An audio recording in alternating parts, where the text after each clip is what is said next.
은혜가 풍성하신 하나님, 주님의 은혜와 사랑과 자비하심과 베푸시는 은총을 인하여 감사와 찬양을 주님 앞에 올려드립니다. 이렇게 축복된 자리에서 너무나 귀한에 사랑하는 주님의 자녀들을 하나님의 말씀을 통해서 이 한 시간 섬길 수 있는 귀한 은혜를 주셔서 감사합니다. 우리가 오늘 저녁 함께 나누는 이 말씀이, 그리고 이번 신용산 대행진을 통해서 우리가 함께 나누는 모든 말씀들이 한 구절 한 구절 잘 박힌 목과 같이 사랑하는 주님의 아들 딸들의 마음속에 새겨지게 하옵시고, 이 말씀이 하나님의 자녀로 세상을 살아가는 일에서 정말 빼놓을 수 없는 그런 소중한 기초가 될 수 있도록 축복해 주시기를 원합니다. 아버지 하나님, 오늘 저녁 첫 시간 하나님 말씀을 엽니다. 부족한 종에게 성령의 기름을 부어주시고 또 사랑하는 주님의 아들 딸들에게 기름 부어 주시옵소서. 함께 나눌 말씀 위에 기름 부어 주시옵소서. 하나님 말씀을 기록해서 우리에게 주실 때 성령께서 역사하셨던 계시하심과 영감 주심과 조명하심을 오늘 이 말씀을 함께 나누는 우리 모든 지체들에게 허락하여 주시어서 하나님의 귀한 진리를 발견하고 깨닫는 은혜를 허락하여 주시옵소서. 부족한 종에게 하나님 은혜를 부어주시기 원하옵고 예수님의 이름으로 간절히 기도하옵나이다. 아멘. 할렐루야. 이렇게 귀한 성도님들을 이 한 주간 동안에 하나님 말씀을 통해서 섬길 수 있는 그런 은혜를 주신 하나님께 감사를 드립니다. 여러분들 뵙게 돼서 너무 반갑고요. 오늘은 우리가 사사기 6장 24절 말씀을 본문으로 해서 여호와 샬롬이라고 하는 제목의 말씀으로 같이 은혜를 나누고자 합니다. 여러분들에게 있어서 사사기라고 하는 책이 얼만큼 여러분들에게 익숙한지 모르겠습니다.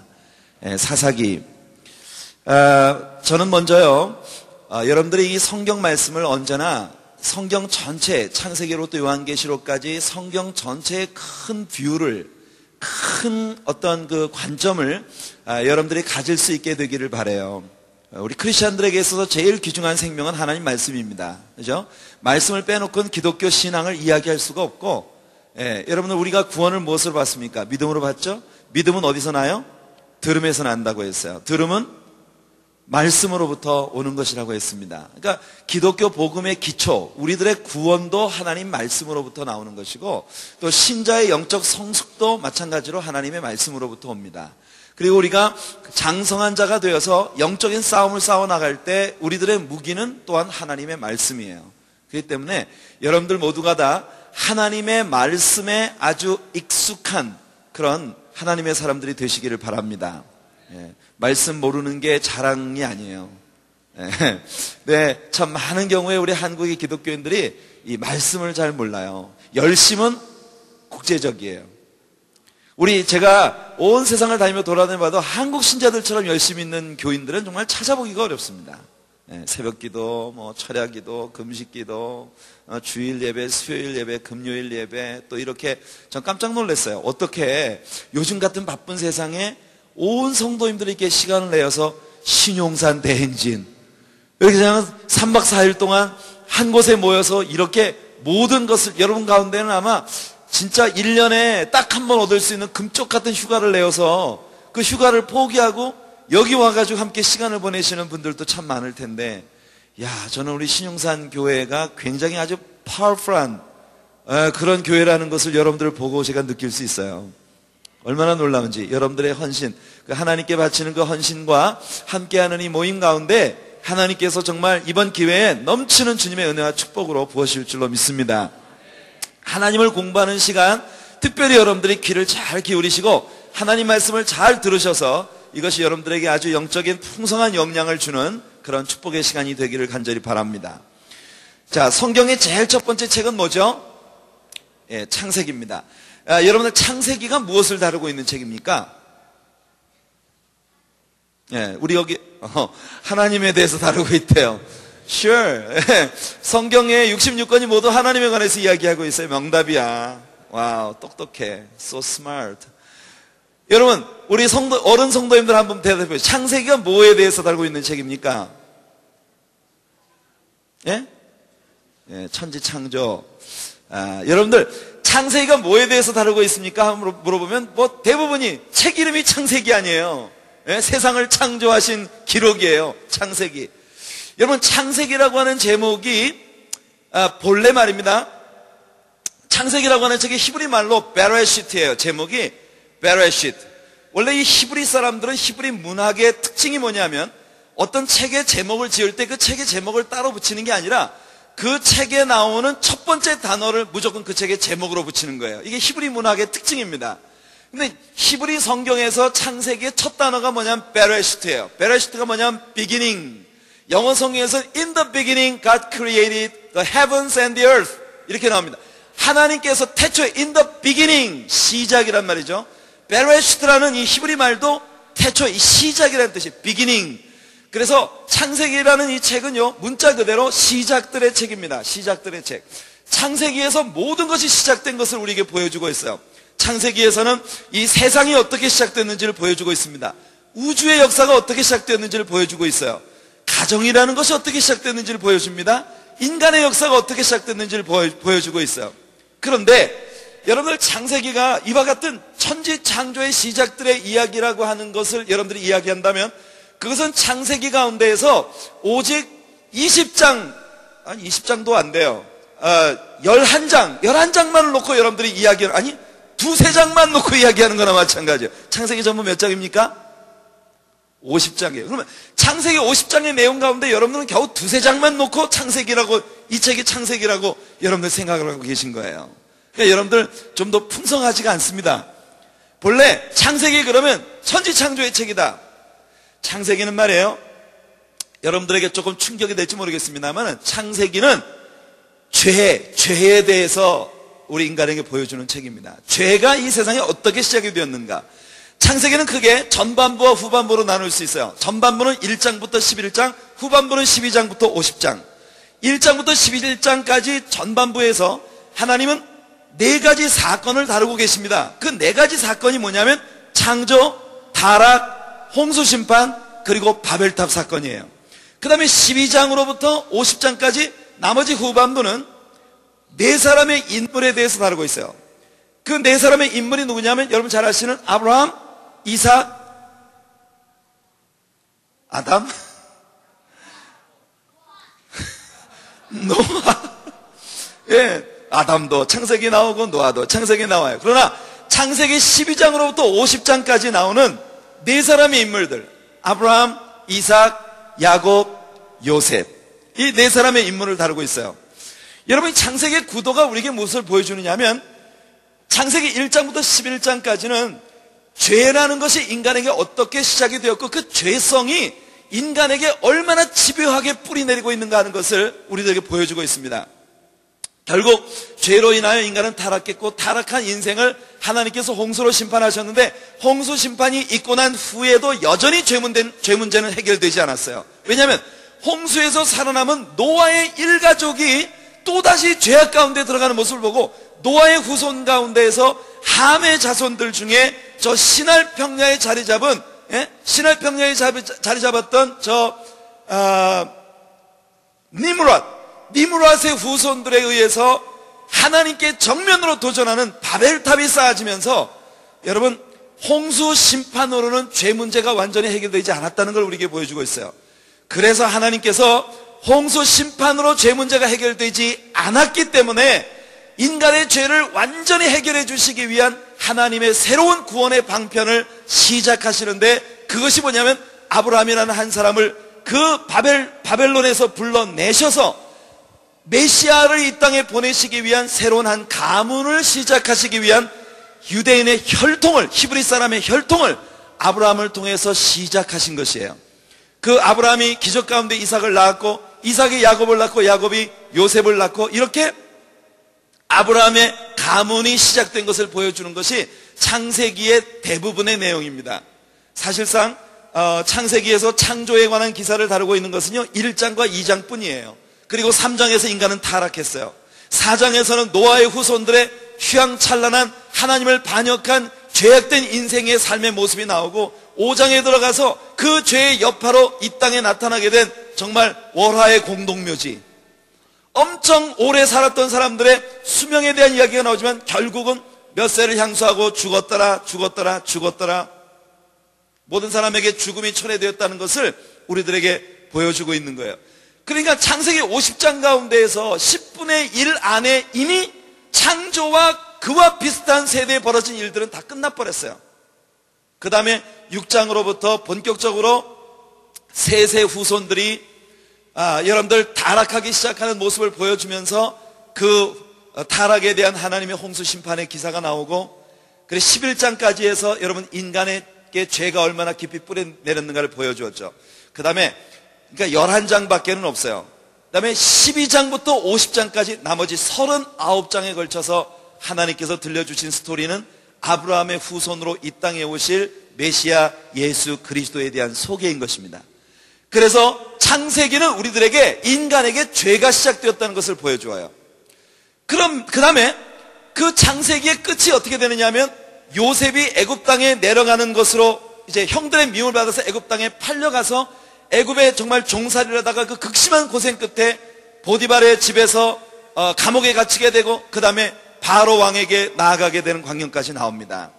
그런데 두 번째 책인 출애굽기에 딱 들어가면서 보니까 어느새 당시에 요셉을 총애하던 바로도 죽었고, 그리고 요셉도 죽었고, 그 후에 오랜 시간 동안 여러분들 400년이라는 시간의 갭을 지나서 이제 새로운 바로가 일어났는데, 그 바로에 의해서 히브리 사람들에 대한 말할 수 없는 핍박이 아주 잔인하게 자행되고 있는 그런 시기로 들어가는 거예요. 그러니까 창세기에서 우리에게 보여준 죄, 그 죄의 영향은 우리들을 과연 어떻게 만드느냐? 출애굽기에서의 이스라엘 백성들처럼 애굽의 종노릇하고 바로 왕의 노예로서 살아가는 그런 모습을 우리들에게 보여주고 있는 거예요. 그래서 여러분, 죄는 사람을 종되게 만듭니다. 죄는 사탄의 종노릇하게 만들어요. 바로는 출애굽기에서 사탄의 상징이고 애굽은 세상의 상징입니다. 자, 거기에서 하나님께서 이스라엘 백성들을 어떻게 구출해내시는가? 바로 출애굽기 12장에서 선포되고 있는 유월절이라는 새로운 절기, 그 유월절이라는 절기, 유월이라고 하는 것은 Passover, 넘어간다는 뜻입니다. 한문으로도 넘을유, 넘을월, 넘어간다는 뜻이에요. 무엇이 넘어갑니까? 죄가 어린 양의 피가 발려져 있는, 어린 양의 피가 발려져 있는 그 문을 죄의 저주인 사망이 넘어갔다는 거예요. 그래서 이스라엘 백성들은 어린 양의 피로 구원을 받았습니다. 그 유월절에 어린 양의 피가 우리에게 보여주는 게 뭡니까? 바로 유월절에 십자가에 피 흘려 죽으신 예수 그리스도세요. 베드로전서 1장 17절 이하에 보면 베드로가 말하길, 너희가 너희 조상의 유전한 죄와 망령된 행실에서 속죄 안 받은 것은 금이나 은같이 썩어질 것으로 된 것이 아니라 흠없고 점없는 어린 양 같은 예수 그리스도의 보배로운 피로 된 것이라고 선포합니다. 흠도 없고 점도 없다. 흠이라고 하는 것은 후천적인 상처를 말합니다. 태어나고 난 후에 여기저기 찢기고 긁혀서 난 상처가 흠이에요. 점이라고 하는 것은 태어날 때부터 가지고 나는 결함이에요. 그래서 흠도 없고 점도 없다는 것은 선천적으로도 죄가 없고 후천적으로도 죄가 없어야만 우리의 구원자가 되실 수 있다는 거예요. 인류 역사 가운데 선천적으로도 죄가 없으시고 후천적으로도 죄가 없으신 분은 예수 그리스도 한 분뿐이십니다. 그래서 우리의 구속의 어린 양 예수 그리스도께서 바로 그 유월절에 어린 양이 죽었던 그 밤에 십자가에 피 흘려 죽으심으로 말미암아 우리의 죄를 구속해 주신다는 걸 보여주는 것이 바로 출애굽기예요. 그래서 출애굽기 전반부는요, 율법의 선포가 나오고 그 율법은 우리가 죄인이라는 사실을 드러내 주었어요. 그러나 출애굽기 후반부에서는 그 죄 문제를 해결받기 위하여 양의 피를 가지고 성소에 들어가 제사를 드림으로 그 죄를 용서받을 수 있는 예배의 시스템이 우리들에게 선포되고 있는 것입니다. 그래서 출애굽기는 구속에 대해서 우리에게 보여주는 책이에요. 구속의 책. 자, 창세기는 뭘 보여주고 있어요? 죄. 출애굽기는 뭘 보여주고 있어요? 구속. 죄로부터 우리가 어떻게 구속되었는가. 그 다음 출애굽기의 후반부가 예배 시스템을 우리들에게 제공했다면 그 뒤에 이어지는 레위기라고 하는 책은 그 예배를 우리가 어떻게 드릴 수 있는지 구체적인 예배 종사자들에 대한 규례와 또 각종 예배의 매뉴얼을 우리들에게 제공해 주고 있는 것입니다. 그래서 레위기라고 하는 책은요, 문자 그대로 레베리커스, 레위 지파 사람들의 사역 매뉴얼이에요. 레위 지파는 제사장 지파죠. 그래서 레위 지파들이 어떻게 하나님을 예배할 수 있는지를 보여주는 것이 바로 레위기입니다. 그래서 레위기는 예배의 책이에요.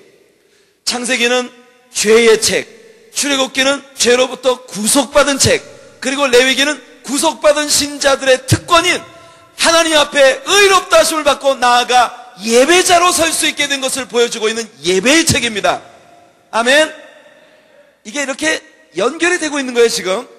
자, 그 다음에 레위기에서 예배에 관하여 선포하신 하나님은 민수기에 들어가서 우리들에게 무엇을 보여주느냐면, 여러분, 민수기라고 하는 책은 영어 성경에서 numbers, 숫자를 헤아린단 말입니다. numbering, 인구조사예요. 인구조사. 우리 여러분들 나라에서도 인구조사하지 않습니까? 그 나라의 백성이 몇 명이나 되는가.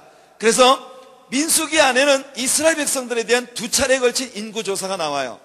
이스라엘 사람들이 애굽에서 광야에 처음 나왔을 때 했던 인구조사와 그 다음에 애굽 생활의 광야 생활의 거의 끝 무렵에서 다시 한번 하나님께서 인구조사를 시키시는데, 이것은 우리들에게 무엇을 보여주느냐 하면은 첫 번째 인구조사와 두 번째 인구조사에서 사람들의 숫자가 그렇게 큰 차이가 없었다는 걸 우리에게 보여주고 있습니다. 무엇을 말하냐면 40년 동안 이스라엘의 광야 생활 가운데에서 하나님께서 이스라엘 백성들을 먹이시고 입히시고 마시게 하시고 보호해 주신 이스라엘 백성들의 광야 생활에 관하여 우리들에게 보여주는 책이에요. 민수기에서 하나님께서는 만나에 관해서 설명하시고, 반석에서 터져난 생수에 관해서 설명하시고, 그 다음에 또 이스라엘 백성들에게 불뱀이 나와서 고통스럽게 할 때 그 노뱀을 통해서 구원해 주신 하나님의 역사를 보여주시고, 이 민수기는요, 하나님께서 이스라엘 백성들 한 사람 한 사람을 하나님의 특별한 자녀들로 헤아리고 계시다는 것을 보여주는 책이에요. Numbers. 그래서 민수기는 우리에게 무엇을 보여주냐면, 우리가 진정한 예배자라면 우리들의 생활 가운데에서 구체적으로 하나님과의 교제가 우리의 삶에 늘 지속되어야 된다는 걸 보여주고 있어요. 크리스찬들의 생활의 책입니다. 생활의 책. 아멘. 그 다음에 다섯 번째, 모세오경 가운데 다섯 번째 책이 신명기예요. 그 신명기라고 하는 책은요, 신명기 그러면 어떤 사람은요, 우리 집 옆집 아저씨 이름이 거기 다 있네. 그래서 아마 성이 신씨고 이름이 명기인가 봐. 그래, 신명기. 여러분, 신명기 책의 내용이 뭡니까? 많은 사람들이 오해를 갖고 있는 게, 우리말 성경에서 신명기 그러면 그 신자를 갖다가요, 하나님 신자라고 생각해요. 많은 사람들이. 귀신 신자 있잖아요. 귀신 신자 한문으로. 그래서 그 하나님의 계명이 담겨진 책이 신명기다, 이렇게 아주 근사하게 해석을 하는 분들이 많습니다. 근데 원래 신명기라고 하는 책의 그 신자가 하나님 신자가 아니에요. 그럼 무슨 신자일까? 예? 귀신 신자. 우리 주일학교 꼬마들이 아주 오늘 목사님 설교를 많이 도와주고 있어요. 예. 여러분, 신명기의 신자는 말입니다. 한문으로 펼칠 신자예요. 펼칠 신자. 예, 펼칠 신자. 펼친다는 건 뭐냐면은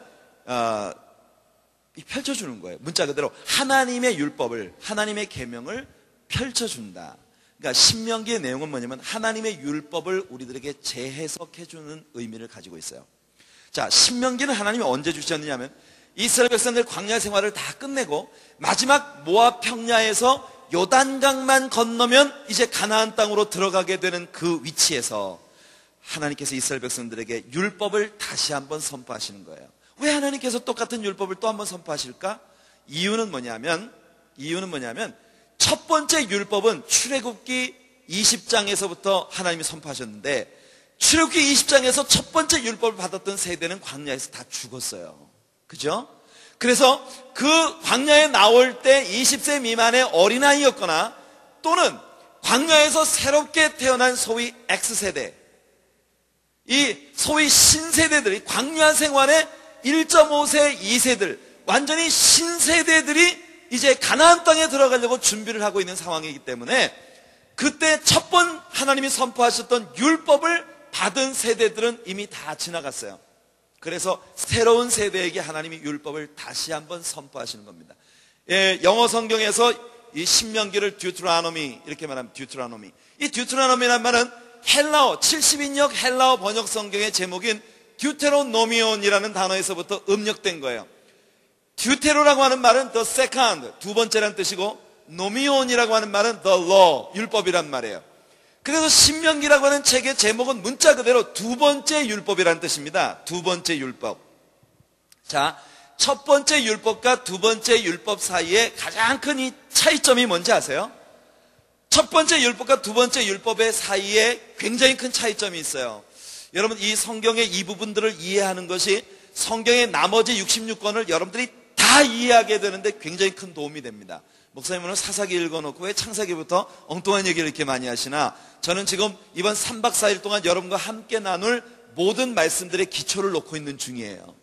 네, 참 소중한 시간들입니다. 제가 며칠 동안을 여러분과 함께 말씀으로 계속 교제할 수 있다는 게 얼마나 감사한지 모르겠어요. 그러니까 우리가 좀 마음을 느긋하게 가지고 우리가 한번 기초부터 한번 잘 우리가 이 초석을 좀 놓아보자고요. 네?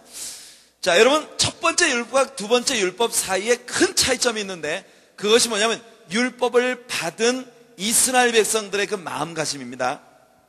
자, 여러분들이 출애굽기 18장을 보게 되면 이스라엘 백성들이 이제 그 광야에 나와가지고 말이에요, 신의 광야에 당도하게 됐어요. 19장에 보면 갑자기 그들 위에 빽빽한 구름이 뒤덮이더니 대낮에, 밝은 대낮에 갑자기 온 세상이 캄캄한 밤처럼 어두워졌어요. 여러분, 대낮에 갑자기 먹구름이 꽉 몰려와가지고 온 세상이 깜깜하게 되면 우리 주일학교 학생들 무서워요? 안 무서워요? 무섭죠. 갑자기 그냥 햇빛이 쨍쨍 머리알은 반짝 하던 날이 갑자기 어둠이 확 몰려와서 온 세상이 캄캄해요. 근데 거기서 끝나는 게 아니라 그제 막 천둥치고 벼락치고 막 벼락 맞아갖고 사람들이 막 죽었더라고. 그죠? 그런데 여러분, 비도 오지 않는데 먹구름만 새카맣게 몰려온 가운데 구름 속에서 천둥 소리가 나고 막 번개가 막 번쩍번쩍 치는데 이스라엘 사람들이 겁에 잔뜩 질려 있었어요. 그때 나팔 소리 같은 하나님의 음성이 들려오기 시작했습니다. 나는 너희를 독수리 날개로 업어서 여기까지 인도해온 너희들의 하나님이라. 너희는 내 말을 들으라. 와우. 갑자기 이스라엘 백성들이 대낮에 캄캄함이 몰려오더니 천둥, 번개, 막 무시무시한 일들이 벌어지는데 갑자기 나팔 소리 같은 하나님의 음성이 그들에게 직접적으로 들려오기 시작하는데, 나는 너희를 독수리 날개로 여기까지 업어온 너희들의 하나님이라. 너희는 내 말을 들으라. 이스라엘 사람들이 완전히 겁에 질려가지고 말입니다, 깜짝 놀랐어요. 겁에 질린 이스라엘 백성들의 장로와 유사들이 모세에게 나와서 하는 말이, 모세요, 우리는 무서워 미치겠습니다. 우린 무서워 죽겠어요. 하나님께서 우리들에게 직접 말씀하시니까 우린 무서워 미치겠습니다. 그러니 모세요, 당신이 우리를 대신해서 하나님께로 나아가 하나님의 말씀을 들으시고 그 다음 하나님을 대신해서 우리에게로 돌아와 우리에게 말씀을 선포하시면 우리는 그 말씀에 무조건 순종하겠나이다. 하나님이 무슨 말씀을 하실지 들어보기도 전에 이스라엘 사람들은 겁에 잔뜩 질려가지고 바싹, 좀 속된 말로 쫄았어. 바싹 쫄아가지고 하나님 무슨 말씀하든지 무조건 순종하겠습니다 그랬어요. 그래서 하나님께서 이스라엘 백성들에게 주신 첫 번째 율법의 단추는 어떻게 묶여지기 시작했냐 하면은, 이스라엘 사람들은 바짝 하나님께 대한 두려움과 공포에 질려 있고, 그리고 두려움과 공포에 질린 하나님의 두려움과 공포에 질린 백성들에게 하나님께서 선포하신 그 말씀에 이스라엘 사람들은 이유도 모른 채, 왜 그래야 되는지도 모른 채 무조건 순종하기 시작한 것이 이게 첫 번째 율법과 이스라엘 백성들의 관계예요. 이스라엘 사람들이 내 앞에 다른 신을 두지 말라! 왜 그래야 되는지 몰라. 근데 무서워서 안 하면 죽을 것 같으니까. 그래서 억지로 순종하기 시작한 거예요. 그런데요, 여러분 그거 아십니까? 사람들이 뭐 어떤 일에 무서워가지고 겁에 잔뜩 질려갖고 하는 건요, 자꾸 똑같은 일을 반복하다 보면 나중에 간땡이가 부어요. 처음에 이스라엘 백성들이 하나님의 율법을 한번 안 지키고 또 하나님께 얻어맞고, 그리고 또 모세한테 와가지고 살려주세요. 모세가 또 하나님께 나가 대신 빌면 하나님께서 그들에게 피할 길을 주시고, 이렇게 반복되다 보니까 나중에 이스라엘 사람들은요, 겁에 질려가지고 신앙생활을 시작한 사람들, 그 신앙이 오래 못 갑니다. 여러분들이 하나님을 믿으시면서 제가 여러분들에게 한 가지 여쭤볼게요. 여러분, 예수 믿는 분들 한번 다 손 들어보세요. 예수 믿는 분들. 참, 예수 믿으시니까 이 산까지 올라오지 않으셨겠어요? 3박 4일 동안 예수 믿는 분들 한번 손 들어보세요. 다 예수 믿으시는 분들이에요. 그러면 손 내리시고요. 제가 이렇게 한번 물어볼게요. 여러분들 가운데 여러분들의 신앙생활이 정말 우리 하나님을 너무너무 행복하시게 해드리는, 나는 아주 성공하는 신자야, 나는 성공적인 믿음의 생활을 하고 있는 신자야, 나는 하나님이 그냥 나만 보면 그냥 이뻐가지고 그냥 하나님이 진저리가 나실 정도로 나를 이뻐하시는, 나는 정말 하나님이 너무너무 사랑하실 수밖에 없는, 나는 아주 멋진 신자야, 나는 정말 하나님을 무지 감동시켜드리는 신앙인으로 난 세상을 살고 있어, 난 좋은 신자야, 난 성공하는 신자야. 그렇게 생각하시는 마음 손 들어보죠.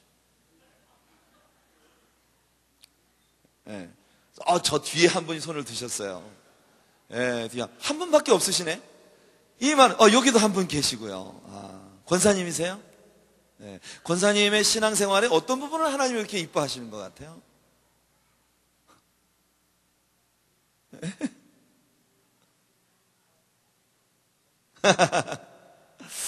자, 여러분, 제가 여러분들에게 한 가지 아주 중요한 이야기를 해드릴게요. 제가 이렇게 질문을 하면 대부분 손을 못 듭니다.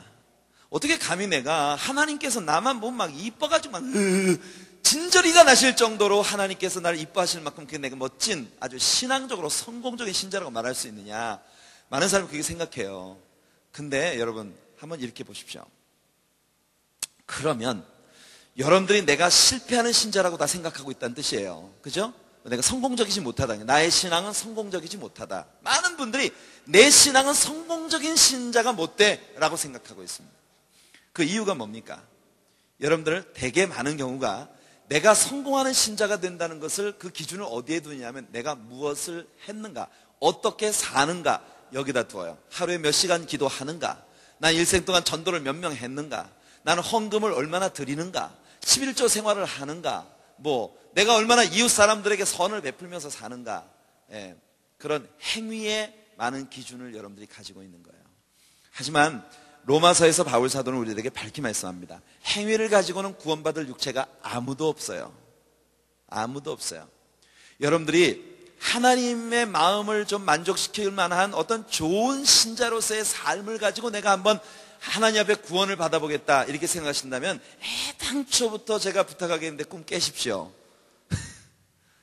근데 제가 이런 말을 하면 좀 웃기지 않으시나요?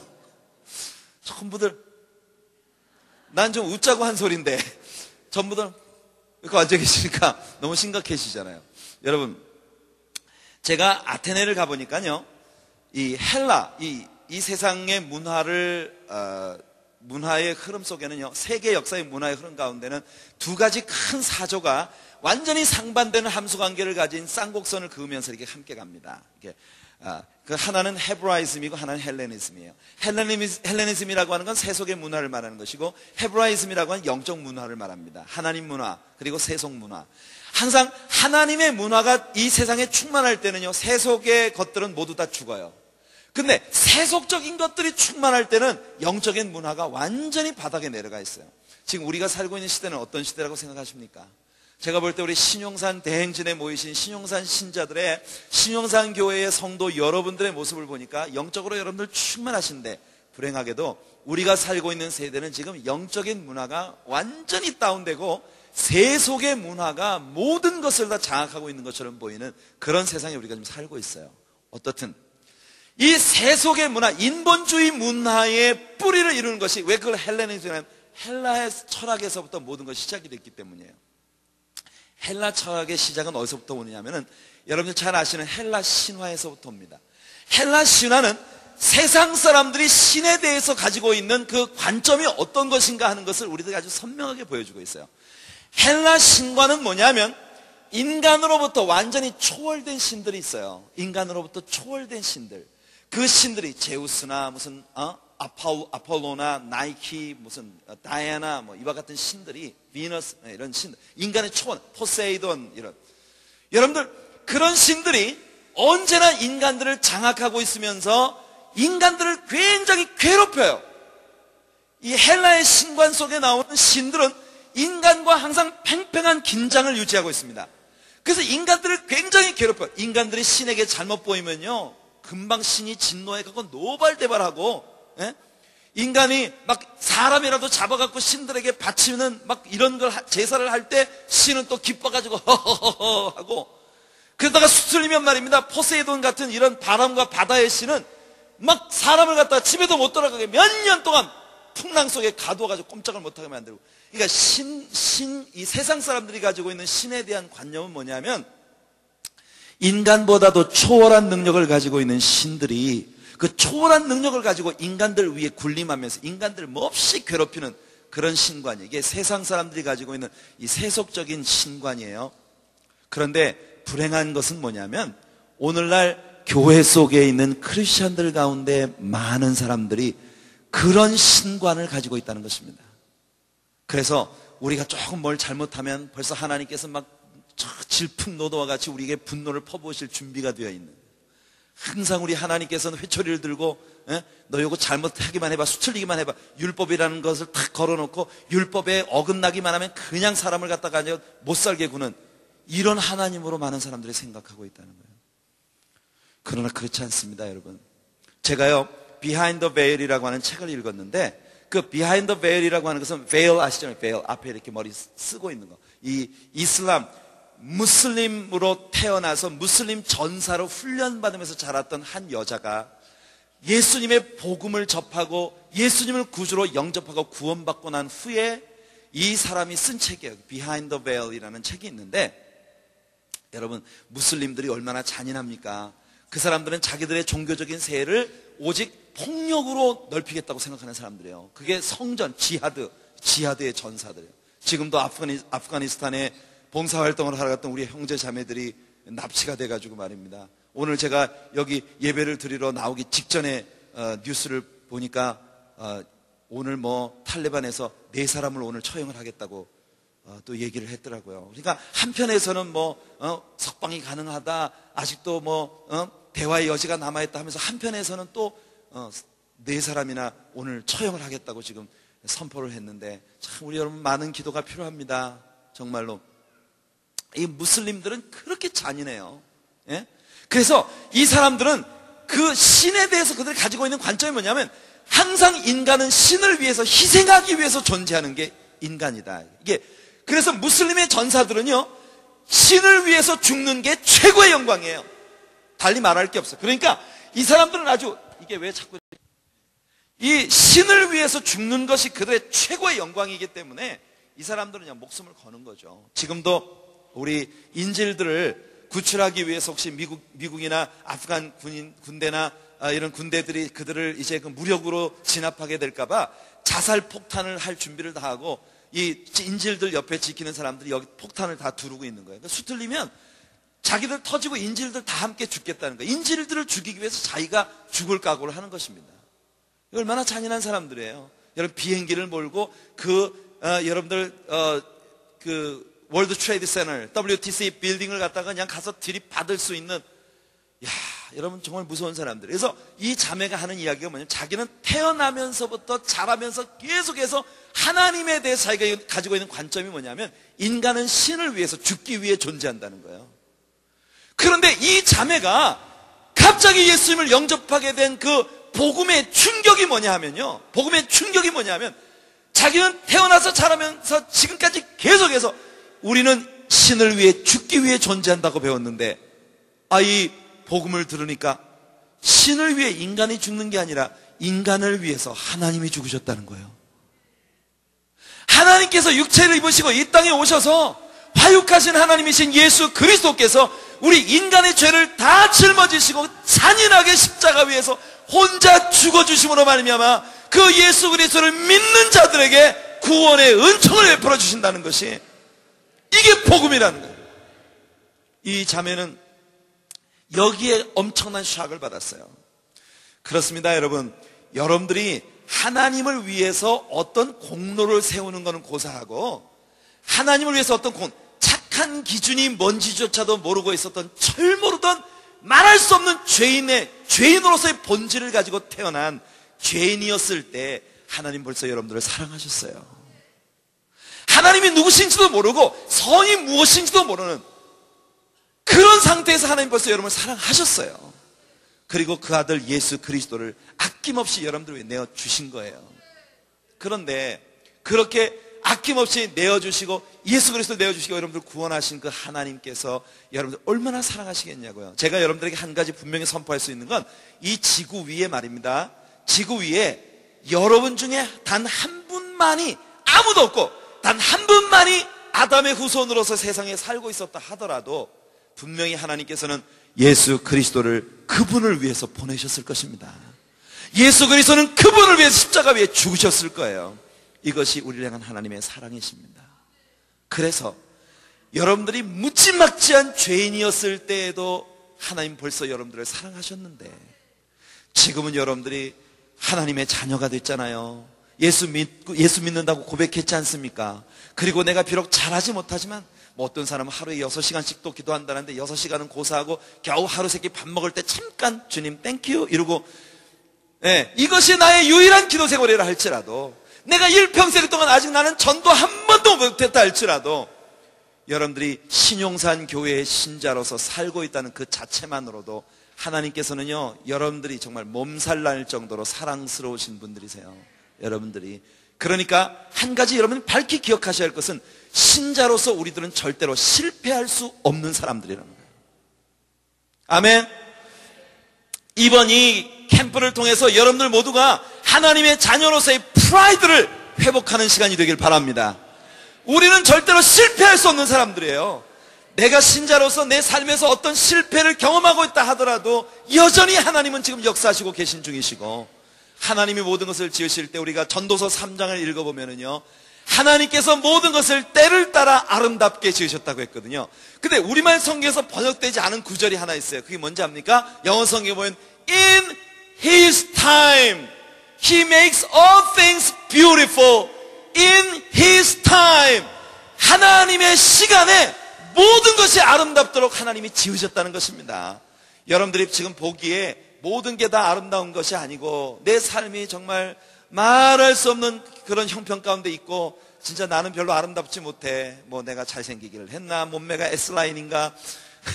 오늘 세상 사람들이 가지고 있는 그런 관점에 비춰볼 때 내가 별로 세상적으로 그렇게 소중하게 대단하게 지음받지 않은 것처럼 보인다 할지라도, 여러분들은 하나님의 때에, 하나님의 정하신 시간에, 하나님의 방법으로 세상의 그 무엇보다도 가장 소중하고 아름다운 분으로 하나님이 여러분들을 지으셨다고 하는 것입니다. 아멘. 이게 얼마나 큰 축복입니까, 여러분? 이게 여러분들은 그런 축복 가운데 있어요. 그래서 하나님께서 첫 번째 율법을 받았던 사람들은 공포에 질려서, 겁에 질려서, 무슬림들처럼 말이죠, 하나님 뜻대로 안 살면 죽을까봐 하나님을 믿기 시작했는데, 무서워서 시작한 거 말한 것처럼 자꾸 계속하다 보면 어떻게 돼요? 간땡이가 부어요. 그래가지고 이스라엘 사람들은 계속해서 하나님 앞에 안 되는 줄 알면서 왜 그랬을까? 옛날 그런 노래도 있었어요. 그죠? 안 되는 줄 알면서 왜 그랬을까? 맨날 같은 일을 반복하다 보니까 나중에는 이제 하나님 두려운 마음도 점점 없어지고, 하나님에 대한 그 신뢰가 점점 떨어지기 시작해요. 사실 이스라엘 사람들은요, 애굽에서 나와서 약 1년 반 만에 들어갈 수 있었어요. 시내산에서 모든 시간을 보낸 것까지 다 합쳐서 약 한 1년 정도가 지났다고 하고, 그 후에 이 시내산에서부터 나와서 가데스 바네아까지 올라오는데 가진 우여곡절을 포함해서 1년 반이면 충분히 가데스 바네아까지 왔어요. 근데 하나님의 명령은 뭐냐면 올라가서 라는 거예요. Just go up and take the cities. 하나님 명령은 그냥 올라가라, 가서 취해라. 이 말은 뭐야? 너희들에게 줄 준비가 다 끝나 있다는 거거든요. 근데 이스라엘 사람들은 그 말씀을 믿질 못했어. 하나님 말씀을 믿질 못했어. 그러니까 뭐라고 했느냐면, 아니 그 땅을 우리가 보지도 못하고 그 땅에 어떤 사람이 사는지도 모르고, 응? 우리가 뭘 믿고 거기를 들어가겠노? 그래서 이스라엘 사람들이 모세한테 와, 말이, 우리 정탐꾼들을 각 지파에 한 명씩 뽑아서 12명을 정탐꾼들을 들여보내보고 정탐꾼들이 돌아와서 우리들에게 보고를 해주면 우리가 그들의 말을 듣고 결정합시다. 여러분, 하나님을 믿는 믿음으로 시작한 사람들이 하나님 말씀 믿는다면 그냥 올라가기만 하면 너희 거라는 거예요. 그런데 이스라엘 사람들 우리 눈으로 보고 우리가 결정하겠다는 거예요. 그러니까 벌써 하나님에 대한 신뢰가 다 없어져 버린 겁니다. 하나님께서, 모세가 하나님께 나와가지고 백성들이 이렇게 정탐꾼을 뽑아서 올려보내자고 하는데 하나님 어쩔까요? 하나님께서 올려보내라. 그래서 12명의 정탐꾼들을 보냈습니다. 보냈는데 여호수아와 갈렙 두 사람만이 와서 그들은 우리의 밥이라. 밥, 쌀도 아니고 밥이라. 쌀은 씻어가지고 밥이라도 해야 되지만 하나님이 벌써 다 지어놓으니까 숟가락만 들고 가서 퍼먹으면 되는 거예요. 하나님이 다 우리 것 되도록 준비시켜 놓으셨다. 그냥 올라가서 취하자. 이게 믿음의 사람들의 선포입니다. 오늘 살아가는 여러분들의 삶 가운데 지금 어떤 일이 벌어졌다 할지라도 하나님의 말씀 믿고 순종하며 나가는 여러분 되시기 바랍니다. 가서 취하자. 그러는 나머지 10명의 정탐꾼들이 부정적인 보고를 했고 결국 이스라엘 사람들은 땅을 친고 통곡하면서 뭐라고 말했는지 압니까? 우리 자식들 불쌍해서 어쩌누. 참 사람들이요 얼마나 간교한지 압니까? 사실은 자기들이 두려운 거지 뭐 자식들. 근데 하나님은 정말 유머의 하나님이세요. 그거 아세요? 이스라엘 백성들이 우리 자식들 불쌍해서 못 간다고 그랬는데 막상 그 자식들은 다 들어갔어. 그래서 가나안을 얻었다니까. 문제는요 그 부모들이 하는 말이 우리 자식들 불쌍해서 우린 죽어도 괜찮아. 사람들 그런 말 잘해요. 나는 괜찮아 나는. 근데 내가 문제야. 나는 괜찮은데 우리 자식들 불쌍해서 어쩌노. 하나님이 그 자식들은 다 들어가게 하셨어요. 근데 어른들은 광야에서 다 죽었어요. 하나님께 대한 불신으로 말미암아. 여러분, 그래서 이제 새롭게 태어난 새로운 세대들을 향하여 하나님이 주시는 말씀, 이게 신명기인데 이 신명기의 주제는 뭐냐면 사랑과 순종이에요. 사랑과 순종. 하나님께서 신명기에서는 여러 차례 이스라엘 백성들에게 환상적인 축복의 약속을 주십니다. 여러분 잘 아시잖아요. 그죠? 들어가도 복을 받고 나가도 복을 받고 내 성읍에 있으나 들에 있으나 복을 받고 말이죠. 내 집에 떡반죽 그릇이, 심지어는 떡반죽 그릇이 복을 받는디야. 우양의 새끼가 복을 받고 위에 있고 아래 내려가지 아니하고 머리 대고 꼬리 대지 아니하며 남에게 구워줄지언정 구임받지 아니하고. 이 신용산 교회는 아멘하면 누가 벌 줍니까? 이렇게 얘기를 하면 아멘을 하던데 다들. 하나님께서 들에서도 복을 받고 성읍에서 복을 받고 연습까지 시켜가면서 해야 되네 이걸. 자, 아멘할 준비하시고. 성읍에서도 복을 받고 들에서도 복을 받고. 와, 네 집에 우양의 새끼가 복을 받고 떡반죽 그릇이 복을 받고. 와, 위에 있고 아래 내려가지 아니하고 머리 대고 꼬리 대지 아니하고 구워줄지라도 구임받지 아니하고. 재밌다.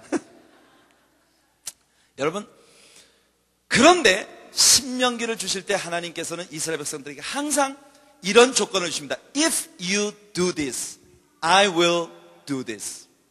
If you do that, I will do that. 하나님께서 신명기 안에 거듭거듭 반복하시는 것이 뭐냐면 그냥 무조건 복 주시겠다는 게 아니라 너희가 나를 사랑하고 내 말을 즐거워하고 내 말을 즐겨 순종하면 내가 너희에게 복을 줄 것이요.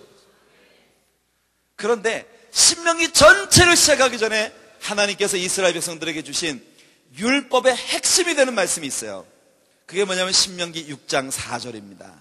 신명기 6장 4절 보면 이스라엘아 들으라. 이스라엘의 하나님 여호와는 오직 하나이신 여호와시니 너희는 그를 사랑하라. 마음을 다하고 힘을 다하고 목숨을 다하여 주 하나님을 사랑하라. 뿐만 아니라 이것을 너희 미간에 새기고 손가락에 매며 옷술에 달고 그리고 어디서든지 서로 만나가던 이 말씀에 입맞추며 문안하고 너희 자녀들의 귀에 외워 들려라. 집에 있을 때든지 거리에 행할 때든지 잠잘 때든지 아침에 일어날 때든지 자녀들에게 쉬지 않고 이 말씀을 가르쳐라. 이 신명기 6장 4절을 히브리 사람들은 The Great Shema 이렇게 부릅니다. Shema. 히브리 말로 쉐마라고 하는 단어가 바로 이 신명기 6장 4절의 첫 단어예요. 쉐마 이스라엘 야훼 엘로힘 에카드 야훼. 히브리어 성경에서 신명기 6장 4절입니다. 쉐마 이스라엘, 이스라엘아 들으라. 이 쉐마는 hear O 이스라엘, 들으라 이 말이에요. 들으라. 그래서 이 구절을 쉐마라고 부르는데요, 여러분들 혹시 영화나 이런 것 속에서 이스라엘 사람들이 전통 의상을 입고 있는 모습을 보신 적이 있으신지? 이스라엘 사람들이 입는 전통 의상에는요, 항상 요 남자들 머리에 딱개 모자를 하나 쓰고, 그리고 요 미간에 조그마한 나무 상자가 하나 매달려 있어요. 요 나무 상자를 머즈사라고 부릅니다. 머즈사. 이 머즈사라고 불리워지는 나무 상자 속에 뭐가 들었는지 아세요? 바로 신명기 6장, 이 쉐마를, 신명기 6장 4절 말씀을 종이에다가 기록을 해가지고 또르륵 말아가지고 조그만 상자 속에다 집어넣고 요거 달고 다니는 거야. 왜? 하나님께서 이 말씀을 너희 미간에 새기고, 그러니까 자기들 깐에는 순종한다고 이마에 그 말씀을 이거 달고 다니는 거예요. 그래가지고 어디 가서 서로 만나면 그 말씀에다가 입 맞추고. 참, 근데 답답한 건 말이에요, 하나님께서 이스라엘 백성들에게 이 말씀을 미간에 새기라는 건 뭐예요? 이 말씀 미간에 새기라는 건 이 말씀을 늘 외우고 순종하고 그 말씀대로 살으라는 거지. 여러분, 말씀을 하나도 안 지키고 하나님 사랑하지도 않으면서 여기 그거만 달고 다닌다고 이게 되는 게 아니에요. 여러분 집마다 십자가만 붙여놓는다고 해서 여러분들이 다 좋은 크리스찬이 되는 게 아닙니다. 성경책 그냥 맨날 들고 다니면서, 성경책이 여러분들 거룩하게 만드는 게 아니에요. 그걸 그 속에 있는 진리가 여러분들 새롭게 만드는 거거든요.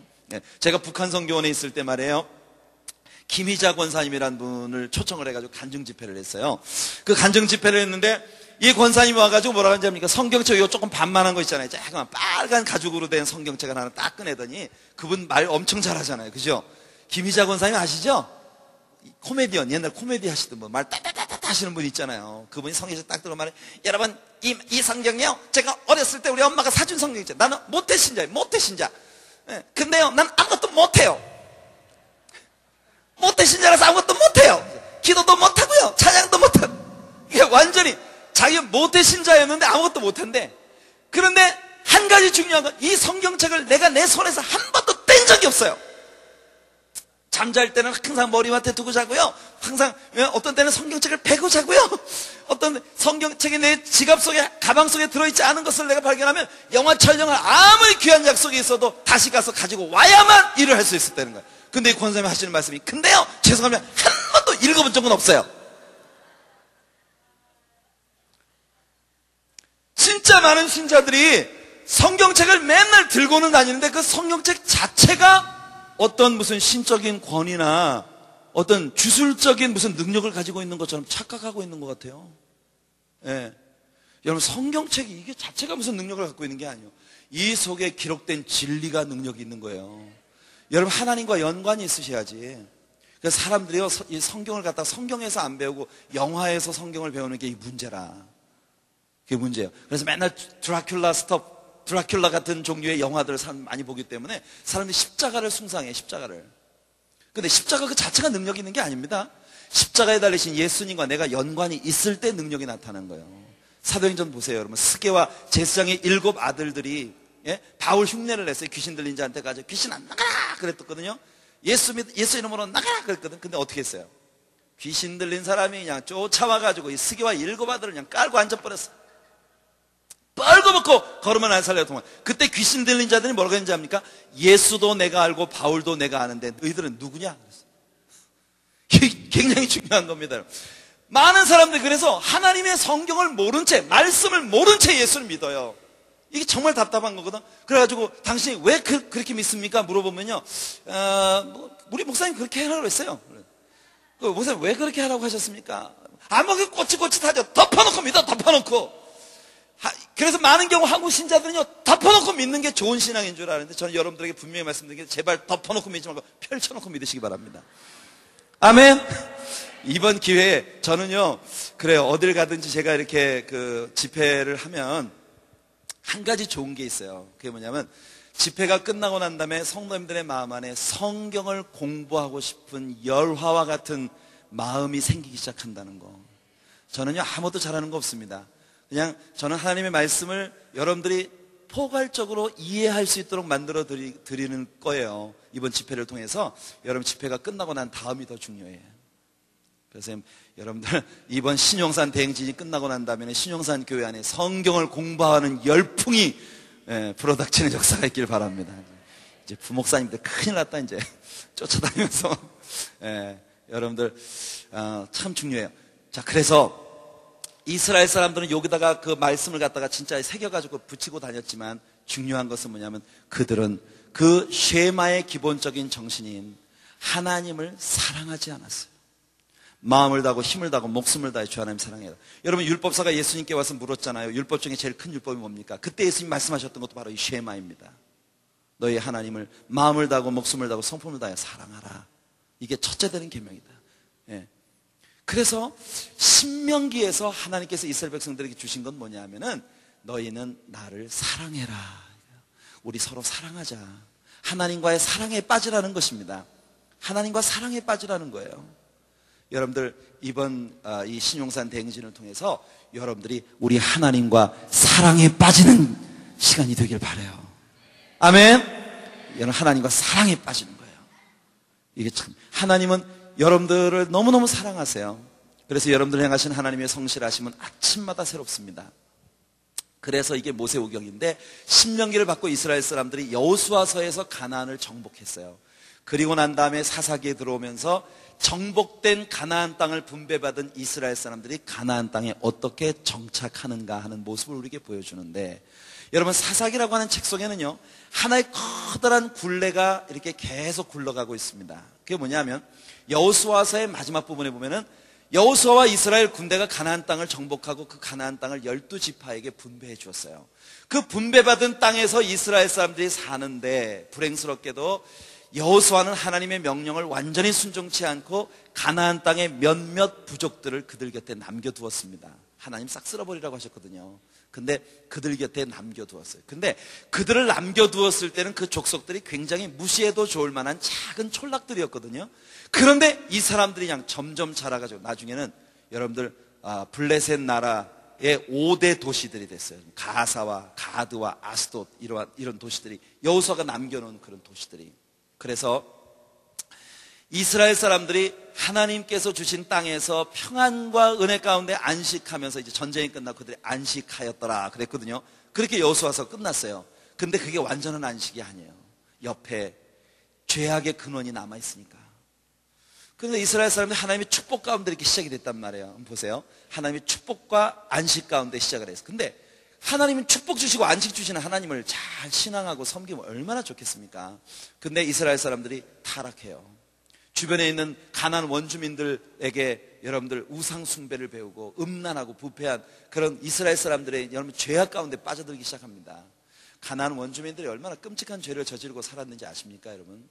가나안 사람들은요 이 이시탈 혹은 에슈타롯이라고 하는 여신을 숭배했어요. 그게 뭐냐면 섹스와 관능의 신이에요. 그래서 이 이시탈 혹은 에슈타롯이라고 하는 이 여신을 숭배하는 제사의 방법이 뭐냐면은 그 신전 자체가 하나의 커다란 창녀촌이에요. 창녀촌. 미성년자 입장 불가.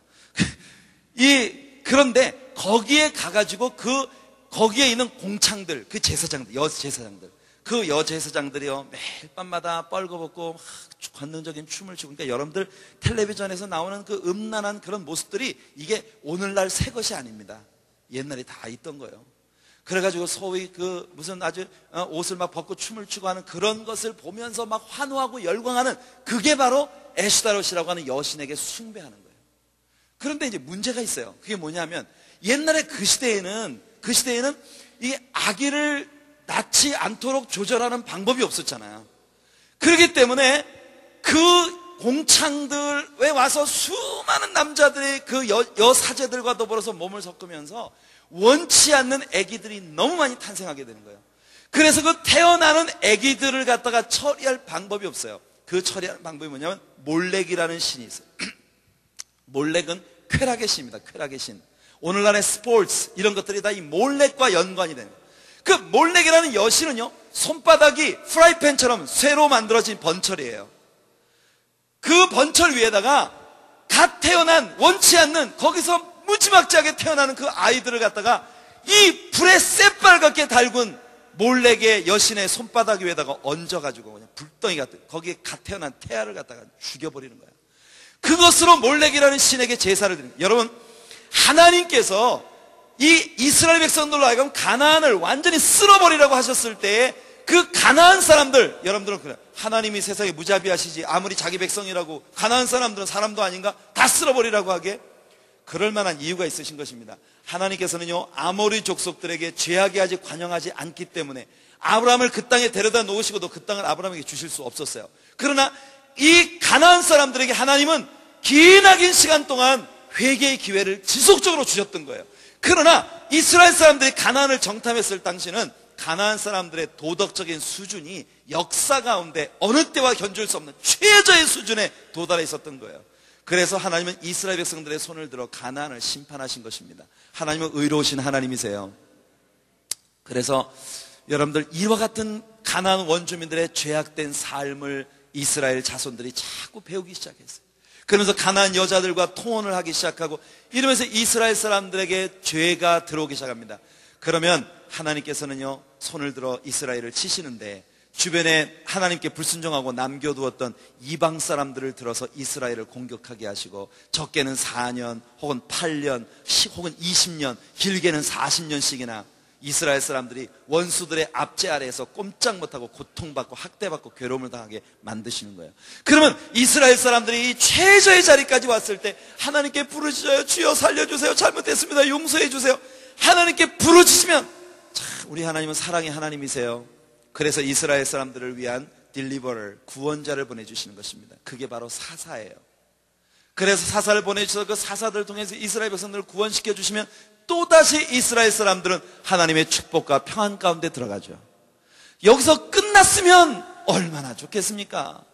또 타락하고 또 얻어 터지고 또 부르짖으면 또 구원자를 보내주시고 또 축복과 평안 가운데 오면 또 범죄하고 또 얻어 터지고, 이와 같은 불행의 악순환이 사사기 전체에 계속 굴러가고 있는 거예요. 그 굴러가고 있는 한 굴레의 한 부분을 우리가 오늘 펼쳐놓고 있는 것입니다. 이제 본문에 왔네. 근데 설교는 이제 끝날 시간이 거의 다 됐어요. 몇 시까지지? 9시 반까지죠? 네. 그러니까 아직 끝날 시간은 아니다. 이야, 나는 이 교회가 너무 마음에 들어요. 설교 시간을 엄청 많이 주셔서. 네. 그래서 여러분, 자, 지금 가나안, 야빈이라고 하는 사람이 가나안 총리예요. 그 야빈이라는 총리 아래 시스라라는 군대 장관이 있습니다. 그 시스라라는 군대 장관의 수하에는 아주 강력한 군대가 있었는데 그게 철병거 900승을 앞세운 엄청난 화력을 가진 부대가 있었어요. 여러분, 철병거라고 하는 것이 뭐냐면 결국은 말이 이렇게 앞에 따가닥따가닥 뒤에 마차 앞에 이렇게 철로 이렇게 만드는 그 철갑, 그러니까 기병이에요. 그래가지고 그걸 타고 다니면서 막 활 쏘고 창 던지고 막, 이게 철 기갑사단이야. 철병거 900승. 지금 우리가 보면은 그게 무슨 뭐 철병거라고 할 것도 없겠습니다만 당시의 문화적인 수준으로 볼 때는 이것이 오늘 현대전의 탱크와 맞먹는 화력을 가진 엄청난 군대, 900대의 탱크를 가지고 있는 부대예요. 이게 가나안 군대입니다. 가나안 군대가 이스라엘을 침략해서 이스라엘 백성들을 괴롭히고 있어요. 그때 하나님께서 여사사 드보라라는 사람을 세우셨는데 그 드보라를 통해서 군대를 모아가지고, 사실은 바락이라고 하는 남자 사사가 있었어요. 그런데 그 바락이 겁이 나가지고 자기는 못 갑니다. 여사사 드보라에게 사사님이 안 가시면 난 아무것도 안 하겠습니다. 그래서 하나님께서 이 바락에게 뭐라고 했는지 아십니까? 아유, 네가 전쟁에 승리는 하겠으나 전쟁의 공로가 여자에게 돌아가리라 그랬어요. 참, 내가 얼마나 기막힌 일이 벌어졌는지 압니까? 지금 기손강이라고 하는 강이 있어요. 이런 강을 와디라고 부릅니다. 와디. 그 와디라고 하는 것이 뭐냐면 이 중동 지방에 간혹 있는 이 시냇물인데 평소에는 물이 안 흐르고 그냥 이게 또랑은 또랑이지만 바싹 말라 있어요. 그리고 황토흙입니다. 그러다가 저쪽 상류 쪽에서 비만 조금 내리면 갑자기 여기가 그냥 진창으로 변해버리고 물이 흐르는. 그래서 지도상에 보면 강이 있는데 가보면 강이 아니야. 이게 들판이에요. 기손강이라는 강이 바로 그와 같은 와디 중에 하나입니다. 와디. 평소에는 그냥 맨 땅인데 비만 오면 강이 되는 거. 이 기손강을 사이에 두고 바싹 마른 황토 벌판. 그러니까 여러분, 이 가나안의 군대, 철병거를 앞세운 가나안 군대가 이리야 하면서 얼마나 전쟁하기 좋은 전쟁터예요. 그 전쟁터에서 이스라엘 훈련되지 못한 오합지졸의 군대와 가나안 병력이 딱 맞짱을 뜨고 있는 거야 지금.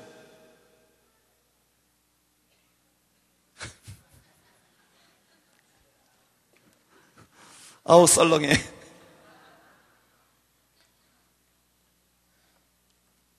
그래서 말입니다. 한번 생각해 보십시오. 이스라엘 사람들은 우리 이제 꼼짝없이 죽었다 이렇게 된 거예요. 꼼짝없이 죽었다. 자, 드보라 여사사가 여러분들 병력을 모아가지고 이제 바락이 전쟁을 지금 이끌고 나갔어요. 그런데 기막힌 일이 바로 그 강 상류에서 하나님께서 갑자기 소나기를 퍼붓기 시작하셨어요. 그러니까 삽시간에 평상시에는 물 한 방울 없는 평원, 말 달리기 기가 막히게 좋은 평원이 삽시간에만 진창이 돼버린 거예요. 그러니 철병거가 가다가 바퀴가 다 빠져가지고 꼼짝을 못해. 이 병거가 무기가 아니라 완전히 짐짝이 돼버린 겁니다. 병거 하나마다 군인들 6명, 8명 달라붙어가지고 그거 끄집어내고 하나, 둘, 셋! 이 짓 하고 있는 사이에 바락에 이끄는 이스라엘 군대가 가가지고 그냥 가나안 군대를 완전히 섬멸시켜버렸어요. 할렐루야. 이 전쟁을 통해서 하나님이 이스라엘 백성들에게 주신 교훈이 뭐냐 하면 전쟁은 내게 속한 것이다. 전쟁은 너희가 하는 것이 아니야. 너희는 오합지졸에 훈련되지 못한 군대지만 이 싸움은 내게 속한 것이다. 이게 여러분들의 삶의 지혜입니다. 하나님께서 한 시범 케이스를 보여주셨거든요. 그래갖고 여러분 시스라라고 하는 군대 장관이 마지막으로 혼자 이제 도망을 치기 시작했어요. 뒤에서 바락이 막 바락이 이끄는 군대가 쫓아가고 있는데 시스라가 도망을 치다가 어디로 갔는지 아세요? 시스라와 굉장히 친분이 있는 야엘이라고 하는 사람의 장막에 들어갔어요. 그 장막에 딱 들어가가지고 그 부인한테 나 지금 이게 쫓기고 있으니까 나 좀 숨겨줘. 그러니까 이 부인이요 얼른 오라 그러고 안방에다가 딱 눕혀놓고 이불을 푹 덮어놨어요. 그리고 여기 꼼짝 말고 있으세요. 예. 그런데 이제 이 시스라가 말입니다. 이 야엘의 장막에 들어가가지고 그냥 너무너무 얼마나 피곤하겠습니까? 혼비백산에 여기까지 도망왔으니까 피곤해가지고 코를 골면서 잠이 들었어요. 이때 이 여자가 가가지고 그냥 시스라가 방바닥에 누워 잠을 자는데 그게 방이라는 게 지금처럼 이렇게 구들장 있는 방이 아니거든요. 맨 땅 위에다 천막만 치고 사는 사람들이니까. 그래서 땅에 이렇게 누워서 잠이 들었는데 그래서 이 여자가 가가지고 귀에다가 말뚝을 콱 박아버렸어요. 이게 뭐냐면 하나님 말씀대로 된 거예요. 전쟁은 바락이 이끄는 군대가 승리했지만 마지막 최종 승리의 영광은 누구에게로? 여자에게 돌아갔어요. 이게 여러분 우리가 믿음으로 산다는 것이 얼마나 중요한 일인가 하는 것을 우리들에게 보여주는 그림이에요. 그런데도 불구하고 이스라엘 사람들은 또 한 번 타락을 한 거예요. 그래서 이번에는요 옆에 있었던 미디안 군대가 이스라엘을 쳐들어왔습니다. 그래갖고 자그만치 8년 동안을 이 미디안 군대가 이스라엘 사람들을 공격해오는데 이 야가 빠진 사람들이요 평상시에 씨 뿌리고 여러 가지 경작하고 농사 지을 때는 가만히 내버려뒀다가 가을이 돼가지고 농산물을 거두어들일 추수 때만 되면은 동방 사람들, 아말렉 사람들 메뚜기 떼들처럼 끌고 올라와가지고 이스라엘 사람들 다 노력해버리는 거예요. 이게 그냥 한 번, 두 번도 아니고 말입니다. 첫 번째, 두 번째, 세 번째 수없이 8년 동안을 지속적으로 일을 하다 보니까 나중에는 이스라엘 사람들 먹을 거 다 떨어지고 완전 황폐하게 돼버렸어요. 자, 지금 그런 상황이에요. 그러니 이제 무슨 차례죠? 예? 그렇죠. 하나님께 부르짖을 차례가 왔어요. 하나님, 저는요 여러분들이 저에게 좀 이렇게 반응을 해주셨으면 좋겠어요. 예. 예. 우리 저에게 좀 이렇게 반응을, 저는 이렇게 성도님들과 이렇게 말씀을 나누면서 이렇게 교통하는 거 참 좋아요. 예, 제가 뭔 말을 하면 여러분들이 여러분들 그렇습니다. 지금 이제 하나님이 축복하셨는데 타락했고 지금 하나님께 지금 얻어 터지고 있는 중이죠. 그러니까 지금 무슨 차례냐면 이스라엘 사람들이 부르짖을 차례예요. 이스라엘 사람들이 살려다다고 울부짖으니까 이때 하나님께서 또다시 이스라엘을 위한 구원자를 보내기 시작하시는데 그러기 위해서 하나님이 선택한 사람이 누구냐면 바로 기드온이라는 인물이에요. 기드온. 여러분들 기드온이라는 사람을 떠올리면 그 사람이 어떤 쉐입을 가지고 있는 사람일 것 같습니까? 여러분들 딱 볼 때 외모가, 300명 용사를 이끌고 나가서 10만이 넘는 저 미디안 군대를 섬멸하는 아주 대단 용감무쌍한 믿음의 사람, 막 엄청난 장군일 것 같이 보이잖아, 그죠? 근데 갑자기 맞아, 똑똑해. I love you. You're so smart.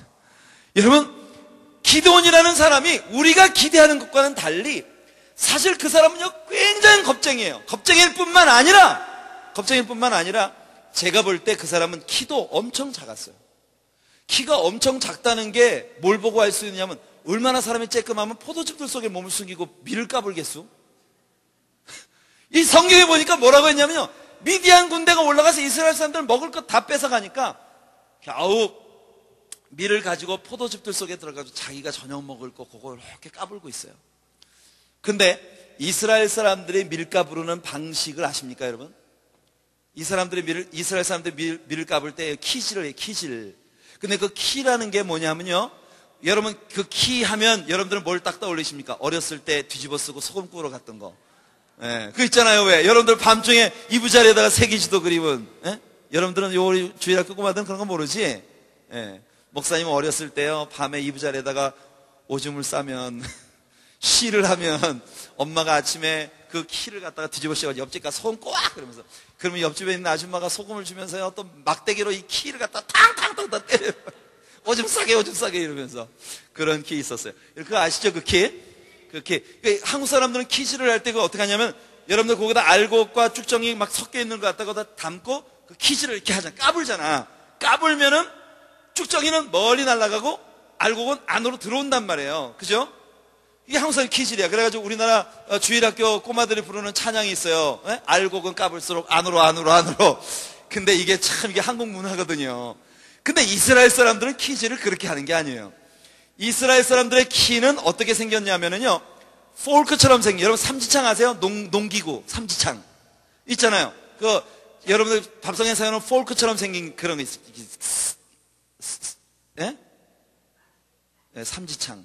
그 삼지창을 가지고 이 사람들 어떻게 밀을 까부냐면요, 이 가나안은 지형적으로 아주 특별한 조건이 있었어요. 그게 뭐냐면, 이 이스라엘 지도는 굉장히 간단합니다. 여러분들 해안선을 이렇게 쫙 그리고요, 그 다음에 이쪽에다가 요 헐몬산이 있고, 거기서 이렇게 쭉 내려오는 강줄기가 좀 하나 따가 요만한 갈릴리 호수가 있고, 그 다음에 쭉 요단강이야. 내려와가지고 사이바다 하나 딱 있어. 그러면 다예요. 이게 이스라엘 지도야.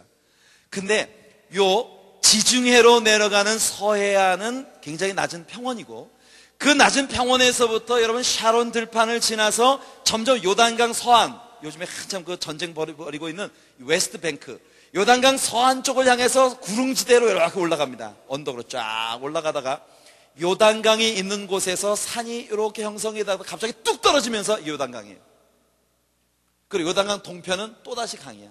또다시 이렇게 언덕이에요. 그리고 이렇게 또 평원으로 모압 평야로 이렇게 내려가게 되는데, 자, 제가 캘리포니아에 살았었거든요. 이 서든 캘리포니아는 날씨가 기가 막혀요. 하여간 온 미국이 다 비가 오고 천둥벼랑 저쪽 북쪽에 눈 오고 난리가 벌어져도 캘리포니아는 항상 햇빛은 쨍쨍, 모래알은 반짝이에요. 거기 기온이 어떠냐면요, 아침이 되면 스모그가 쫙 끼어요. 저쪽 샌프란도 밸리에서부터, 여러분 그 연통처럼 스모그가 쫙 끼어 있다가 갑자기 한 낮 11시 정도 되면 그때부터 태평양 위에서 불어오는 찬 바람이 이 공중에 끼어있는 스모그를 전부 저쪽 광야 쪽으로, 이 사막 쪽으로, 네바다 쪽으로 쫙 밀어가 버리는 거예요. 그래가지고 그냥 항상 날씨가 맑고 쨍쨍해요. 이게 캘리포니아 날씨예요. 팔레스타인도 그와 비슷한데, 아침이면 이 저쪽 사막에서부터 지중해 쪽으로 불어오는 뜨거운 바람이 있어요. 그게 오다가 오후가 되면 지중해 쪽에서 반대 방향으로 불어오는 바람이 불어옵니다. 이 바람을 이용하는 거예요. 아까도 말한 것처럼 이스라엘은 쭉 평원이 있다가 요단강 쪽으로 이렇게 언덕을 이루고 있거든요. 그 언덕 위에 이 알곡들을 전부 가지고 가서 모아놓고, 그 다음에 그 삼지창으로 이 알곡을 갖다가 푹 찍어갖고 하늘로 휙 날리면 바람이 불어오니까 쭉정이는 다 날아가 버리고 알곡은 거기 떨어지는 밑에. 이게 이스라엘 백성들의 기질이에요. 그러니 여러분 한번 입장을 봐서 자기를 이렇게 보고 있다고 한번 생각해봐요. 얼마나 창피합니까? 얼마나 망신살입니까? 근데 그분이 기도원을 보고 딱 하신 말씀이 뭐냐면은 너 여호와의 큰 용사여. 와우. 너 큰 용사여. 어쩌면 기도원은요 이 여호와의 사자의 이 말씀을 들을 때 짜증이 머리끝까지 팍 났어요. 그래서 그 뒤에 이어지는 말씀들을 보면 기도원이 막 쏘아붙입니다. 하나님이요? 하나님이 계시다면 어떻게 지금 이런 일이 벌어집니까? 오늘 우리 한국의 많은 사람들이 하고 있는 것과 똑같은 이야기를 기도원이 하고 있는 거예요. 하나님이 계시다면 어떻게 이런 일이 벌어집니까? 그래요. 내가 옛날에 하나님에 관한 이야기는 들었습니다. 우리 조상들을 하나님께서 광야에서 인도하시고 반석에서 생수를 내서 마시고 하늘에서 만나를 내려서 먹이셨다는 얘기는 내가 들었습니다. 그렇지만 지금 하나님이 어디 계십니까? 만일 하나님이 계시다 하더라도 하나님은 분명히 우리를 벌었어요. 어떻게 하나님이 계시다면 이런 일이 벌어집니까? 기드온이 여호와의 사자에게 쏘아붙였어요. 그러나 여러분, 우리는 여호와의 사자께서 기드온에게 하셨던 말씀 속에서 힘과 능력의 원천이 무엇인가 하는 것을 배워야 합니다. 너 큰 용사여, You mighty man of valor. 너 전쟁에 능한 용사여. 사실 기드온은 용사도 아니고 뭣도 아니고 그냥 키 작고 왜소하고 비겁하고 정말 비열하고 말이죠, 쪼잔하고 완전히 간땡이가 콩할 만한 그런 아주 쪼그라진 한 남자였을 뿐인데, 그런데 여호와의 사자는 화육하기 이전에 그리스도께서는 기드온에게 말씀하시길 너 큰 용사여. 그 다음 구절이 비밀이에요. 그게 뭐냐면 따라서 합시다. 여호와께서 너와 함께 계시도다. 여러분, 여기에 비밀이 있는 것입니다. 여호와께서 너와 함께. 기드온이 강한 게 아닙니다. 기드온 300명 용사, 그게 대단한 게 아니에요. 그들과 함께 하시는 하나님이 위대하신 것이죠. 하나님이 모든 힘과 능력의 원천이세요. 우리 예수님께서 마태복음 28장에 보면은요, 이런 말씀하십니다. 제자들을 떠나서 이제 하늘로 올려주시기 직전에 소위 The Great Commission, 대사역의 명령을 제자들에게 주시는데, 너희는 가서 모든 족속으로 제자를 삼아 아버지와 아들과 성령의 이름으로 세례를 주고 내가 너에게 분반 모든 것을 가르쳐 지키게 하라. 이 말씀이 예수님의 The Great Commission, 대사역의 명령이에요. 이 말씀에 앞서 예수님이 제자들에게 뭐라고 선포하셨냐면 하늘과 땅의 모든 권세를 내게 주셨으니 그러십니다. 하늘과 땅의 모든 권세를 내게 주셨다. 여러분, 하늘과 땅의 모든 권세가 도대체 뭘까요? 하늘에 무슨 권세가 있을까? 땅에 무슨 권세가 있을까? 이거 하늘의 권세가 뭡니까? 하늘에 무슨 권세가 있어요? 하늘의 파워, 그게 뭐예요? 하늘의 파워, 하늘의 능력이 뭐예요? 땅의 능력이 뭐예요? 여러분, 이 과학적으로 말이에요, 하늘과 땅에 유지되고 있는 모든 질량을 가진 물질들, 그 모든 물질들이 굉장한 신비를 가지고 있습니다. 그게 뭐냐면 모든 존재하는 물질들의 가장 최소 단위까지 파고 들어가 보면 마지막 가장 작은 이 최소 단위가 뭐냐면 원자예요. 원자. 이게 핵입니다. 이걸 보고 핵이라고 그래요. 핵. 그런데 핵이라고 하는 것은요, 또 파고 들어가 보면 작은 양자들의 결집체예요. 양자라고 하는 것은 전기에 있어서 플러스 극이에요. 여러분, 자석이 양극끼리 붙어 있으면 어떻게 됩니까? 서로 밀쳐내죠. 이게 신비예요. 원래 양자 분자들이 이 양자 조직들이 함께 있으면 서로 밀어내야 되는데 그 양자들이 똘똘 뭉쳐 있어요. 그 양자들을 똘똘 뭉치고 있는 이 힘이 뭔가, 이게 신비예요. 이게 신비예요. 그런데 골로새서를 여러분 읽어보시면 바울 사도가 기막히게 말씀합니다. 골로새서 1장 마지막 부분에 가서 보게 되면 바울이 하는 말이 만물이 우리 예수님께로부터 창조되었고 그리고 만물이 예수님 안에서 서 있다고 말을 했어요. 근데 이 말씀을 헬라어 원어 성경에서 보게 되면 문자적으로 이게 무슨 뜻이냐면은 모든 만물이 예수님에 의해서 완전히 서로 이 stick together, 서로 단단히 결집되어 있다는 의미예요. 그러니까 과학적인 신비, 어떻게 같은 양자끼리 서로 그렇게 똘똘 뭉쳐 있을까? 양자끼리를 단단하게 묶어주는 그 중간 파워, 이것이 예수님이라고 바울은 선포하고 있는 것입니다. 모든 세상에 있는 물질들, 모든 물질들의 가장 최소 단위에 파고들어온 게 원자고 핵이고, 그 핵 속에 있는 양자들의 결집. 여러분, 이 양자들이 서로 밀어내는 힘이 얼마나 센가?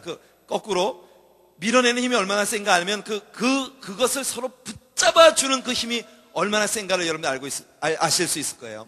자, 300g짜리 양자 하나를 저 북극점에 두고, 또 300g짜리 양자 하나를 남극점에 두면, 그러니까 지구를 가운데 두고 300g이라면 얼마 됩니까, 여러분? 그 조그만 거 300g짜리 조그만 양자 하나를 북극점에 두고 또 다른 남극점에 똑같은 300g짜리 양자 하나를 두었을 때, 이 양자끼리 서로 잡아당기는 그 결집력, 그러니까 바울의 표현에 의하면 예수님께서 그 양자들을 잡아 당기고 있는 그 힘을 갖다가 끊어버렸을 때 300g짜리 양자가 반대 방향으로 튕겨져 나가는 힘이 얼마냐면 3,000톤이에요. 3,000톤.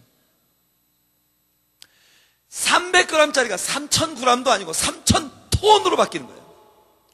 이게 여러분 모든 이 세상에 존재하고 있는 물질의 원리 속에 담겨있는 신비예요. 그 양자들이 어떻게, 무엇이 그 양자들을 서로 결집하고 있는가? 성경적으로 바울 사도는 그분이 바로 예수님이라고 말하는 것입니다. 이 세상에 있는 모든 물질을 지으신 분이 예수님이세요. 그 모든 물질이 기본적으로 존재하게 하시는 능력이 예수님께 있는데, 그래서 여러분 원자탄이라는 게 뭔지 아십니까?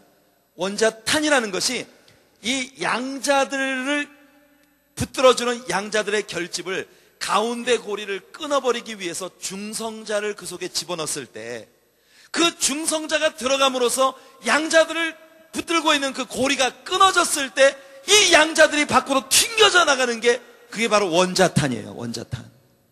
핵폭탄 2개로 일본이 무조건 항복을 했어요. 여러분, 그러니까 우리 예수님이 말씀하신 이 말씀은 기막힌 말씀입니다. 하늘과 땅의 모든 권세를 내게 주셨다. 우리 예수님은요, 원자폭탄보다도 더 강한 힘을 가지고 세상의 모든 것을 창세 이래로 지금까지 서스테이너, 유지자로서 유지시켜 주시고 계신 분이에요. 여러분이 존재하시는 건 주님의 은혜입니다. 여러분들이 존재하시는 건 주님의 은혜예요. 시편 139편에서 다윗이 여러분 말하기를, 나를 향한 우리 주님의 아름다운 생각이 얼마나 소중하신지, 얼마나 귀한지, 하나님께서 나를 신묘막측하게 지으셨고 나를 향한 아름다운 하나님의 생각이 바다의 모래알보다 더 많아서 수를 헤아릴 수 없다 그랬어요. 참, 어떤 골빈 과학자가요, 지구상에 있는 모래알이 전부 몇 개일까, 이걸 한번 세봤어.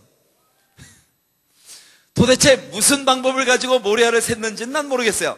하지만 이 사람이 내린 결론은 지구상에 있는 모래는 모두 10의 144승만큼 있다 그랬어요. 10의 144승이라는 게 뭔지 아십니까? 일자에다가 동그라미 144개 붙여놓은 거예요.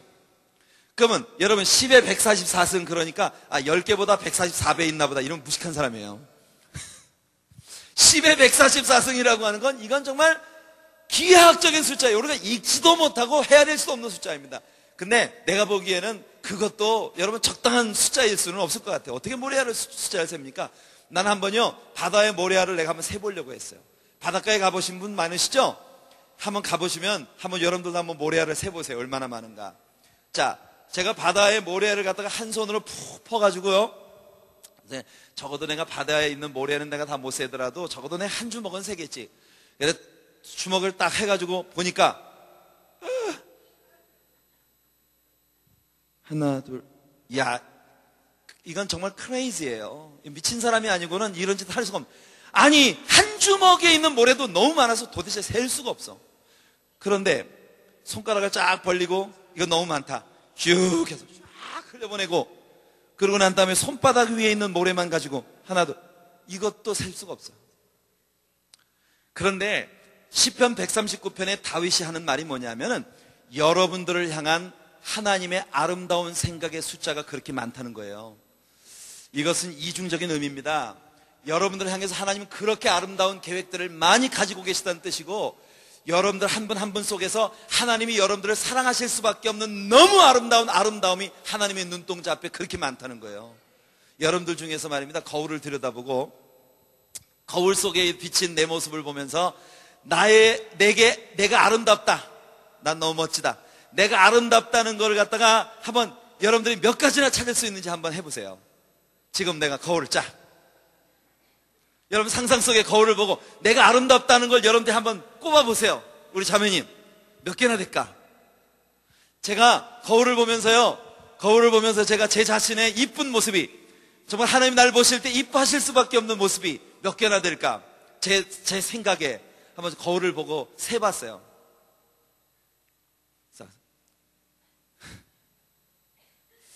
나는 코가 이뻐. 저는 코가 이뻐요. 가까이 와서 한번 보세요. 저 어렸을 때 별명이 피노키오예요. 근데 거짓말장인 아니에요. 코가 뾰족해가지고 나는 코가 이뻐. 그 다음에 뭐가 있지? 저는요 태어나기는 호꺼풀로 태어났거든요. 근데 하나님이 저절로 쌍꺼풀 수술 시켜주셨어. 근데 쌍꺼풀 수술을 갖다가 짝짝으로 시켜주셔가지고 진짜 거울을 들여다보면서 내가 아무리 왕자병 말기 환자가 돼가지고 진짜 모든 것이 이쁘다고 내가 해도 10손가락을 채울 수가 없어요. 10손가락 채우면 그건 좀 아주 심각한 공주예요. 그런데 내가 내 자신을 볼 때는 진짜 10개도 채우기가 어려운데 여러분들을 바라보시는 하나님의 눈동자 앞에서 여러분들은 그렇게 소중한 분들이에요. 그게 얼마나 귀중합니까? 하나님께서 우리를 지으신 그 모습을 보십시오. 얼마나 신묘막지게, 다윗이 표현한 그래도 fearfully, wonderfully, 우리가 경이로움이라는 게 뭐냐면 두려움이 느껴질 정도로 아름다운 거예요. 하나님이 우리를요 정말 두려움이 느껴질 정도로 멋지게 지으셨어요. 여러분들 우리 이 신체의 기관을 한번 보세요. 얼마나 신비한가. 예? 여러분들 눈이 얼마나 비싼 렌즈인지 아세요? 여러분 제가 카메라를 좀 공부를 했거든요. 카메라를 좀 공부했는데 지금 시중에서 팔리고 있는 제일 비싼 디지털 카메라가 뭐냐면 캐논에서 만든 이 EOS 1 DS Mark II라는 카메라가 있어요. 16.7 메가바이트 이 메가픽셀을 가지고 있는 엄청 비싼 그 카메라 한 대가 얼마냐면 1,000만 원. 그 카메라가 가지고 있는 그 렌즈 시스템이 만들어낼 수 있는 그 CMOS라고 하는 CMOS 디지털 패널이 받아들일 수 있는 컨트라스트라는 건 뭐냐면은 빛이 어두운 부분으로부터 환한 부분까지를 몇 단계로 나누어서 구별해낼 수 있느냐, 식별해낼 수 있느냐 하는 겁니다. 이 1DS Mark II라는 1,000만 원짜리 카메라가 가지고 있는 컨트라스트 비율이 얼마냐면 겨우 4,000대 1이에요. 4,000대 1. 4,000대 1이라는 건 백색에서부터 흑색까지의 그 색깔의 단계를 갖다가 4,000단계로 구분해낼 수 있다는, 그것도 어마어마한 그 비율입니다. 근데 여러분들 눈이 가지고 있는 컨트라스트 비율이 얼마인지 아세요? 여러분들 눈이 가지고 있는 컨트라스트 비율이 8,000대 1이 넘어요. 그건 무슨 뜻이냐면, 그래서 우리가 아무리 사진을 잘 찍어도 내 눈으로 환경을 쫙 보았을 때 느껴지는 그 미묘한 색깔의 그 아름다움을 아무리 좋은 카메라라도 똑같이 표현해낼 수가 없어요. 여러분들이 지금 1,000만 원도 넘는 렌즈를 지금 여기 갖고 다니시는 분들이에요. 지금 하나님께 얼마나 큰 선물을 받으셨습니까? 근데요 정말 기가 막힌 건 뭐냐면, 베살살 임금이 교만해가지고 하나님께 죄를 지을 때 하나님께서 손을 건너편 벽에 나타나서 메네 대개를 우발하시니라. 이게 무슨 뜻인지 읽지도 못하고 뜻도 모릅니다. 온 애굽의 술사들을 다 애굽이 아니라 페르시아의 술사들을 다 불러들여도 이 상황 가운데에서 여러분들 다니엘이 벨사살 임금한테 불려왔어요. 그때 다니엘이 하나님의 메시지를 왕에게 주는데 뭐라고 하냐면, 왕의 호흡을 주장하시는 하나님께서 왕을 하나님의 저울에 달아보았더니 모자람이 되었나이다. 그래서 오늘 밤에 하나님께서 왕의 생명을 거두어 가시고 왕의 나라를 메대와 파사 두 나라에 나누어 주기로 결정하셨습니다. 여러분 여기서 다니엘이요 왕의 호흡을 주장하시는 분이 하나님이라고 말을 했는데, 이 말이 기가 막힌 거예요. 여러분 우리가 무엇으로 호흡합니까? 잘 보세요. 우리 인체에는요 근육이 굉장히 많은 종류의 근육들이 있어요. 우리 인체에 있는 많은 근육들을 우리가 두 개로 나눌 수 있습니다. 하나는 뭐냐면 voluntary muscle, 즉 수의근이라는 근육이 있어요. 수의근이라고 하는 것은 척수의 의사대로 움직일 수 있는 근육들이에요. 이 근육이 뭐냐면 여러분 대개 우리는 스켈레톤, 이 뼈대에 붙어있는 근육들이 수의근이에요. 이 팔 근육, 다리 근육, 손가락 뭐 이런 것들 있잖아요. 이런 것들은 여러분의 의사대로 움직일 수 있어요. 여러분 손을 다 들어서 이렇게 손가락이 할 수 있고 다 다리도 움직일 수 있죠. 그죠? 그런데 여러분들의 몸속에는 불수의근이라는 게 있습니다. involuntary muscle. 이건 뭐냐면 여러분의 척수의 의사와 상관없이 움직이는 근육들이에요. 이 근육이 어떤 근육이냐면 여러분 속에 있는 심장 근육. 여러분 심장 근육을 여러분들이 뛰게 하시는 분 손 들어보세요. 허파. 여러분 허파를 여러분들 의지로 움직이시는 분, 바람. 여러분 심장이 말입니다, 1분에 70회를 뛰어야 되거든요. 1분에 70회 뛰어 정신 똑바로 차리셔야 돼요. 여러분 50회만 떨어져도 그게 심장마비예요. 70회 뛰어줘야 되는데 70회에서 1분에 이 심장 하트 레이트가 50 미만으로 떨어지면 그게 심장마비예요. 심장마비라는 게 심장이 완전히 멈추는 게 아니고 심장 레이트가 70회를 뛰어줘야 되는데 49, 48 떨어지면 그게 심장마비예요. 우리 인체가 얼마나 신비한지 아십니까? 근데 그거 여러분 정신 차리고 도시락 싸갖고 다니면서 시간 맞춰가지고 뛰게 하시는 분이 있어요? 우리가 엄마 뱃속에서 심장과 조그마한 태아 속에 심장이 만들어지는 순간부터 그 심장은 뛰었어. 지 맘대로. 그게 죽을 때까지 1초에 70회씩 뛰어주는 거야. 이게 내 의사와 전혀 상관이 없어요. 그럼 도대체 이 심장 근육을 뛰게 하는 게 뭘까? 이게 바로 다니엘이 한 말씀입니다. 여러분들 생명을 주장하시는 분은 하나님이십니다. 어머님 뱃속에 여러분들이 태아로서 만들어지는 그 순간부터 여러분 심장을 뛰게 하시는 분이 하나님이세요. 다니엘이 그렇게 말했어요. 왕의 호흡을 주장하시는 이는 여호와시라고. 아멘. 모든 힘의 근원이 우리 하나님께 있습니다. 그래서 기드온이 여호와의 사자의 방문을 받고, 만일 당신이 내가 말씀하시는 분이 정말 하나님이시라면 제가 가서 제사를 준비해가지고 올 테니 기다려 주십시오. 그래서 쫓아가서 여러분 제사를 드릴 준비를 해갖고 와서 거기에 여러분들 제물 위에 국을 한 양푼 갖다 붓고, 그리고 여호와의 사자 앞에 예배할 때에 여호와의 사자가 지팡이 끝을 내어 밀매 거기에 불이 떨어져서 제물을 다 불살라 버렸어요. 이 제물에 불이 떨어져서 불살른 것은 하나님께서 그 제사를 연락하셨다는 뜻입니다. 여러분 그분이 바로 하나님이세요. 그분이 바로 예수님이십니다. 그 예수님이 오늘 저녁 이번 신용산 대행진의 첫날 여러분들의 생명을 주관하시는 그분, 만유를 붙들고 계신 능력의 원천이신 그분이 약속하셨습니다. 볼지어다 세상 끝날까지 내가 너와 항상 함께 있으리라. 그렇기 때문에 예수님은 세상에서 너희가 환난을 당하나 담대하라 내가 세상을 이기었노라 말씀하시는 거예요. 그래서 기드온이 그 자리에 제단을 쌓고 그 제단의 이름을 여호와 샬롬이라고 불렀더라. 샬롬이라는 말은 피스, 평화입니다. 드디어 기드온은 평화를 얻기 시작했어요. 여러분 오늘 이번 신용산 대행진을 통해서 여러분 안에 바로 이 하나님의 평화가 찾아오는 역사가 있기를 바라요. 바로 그분이 여호와이십니다.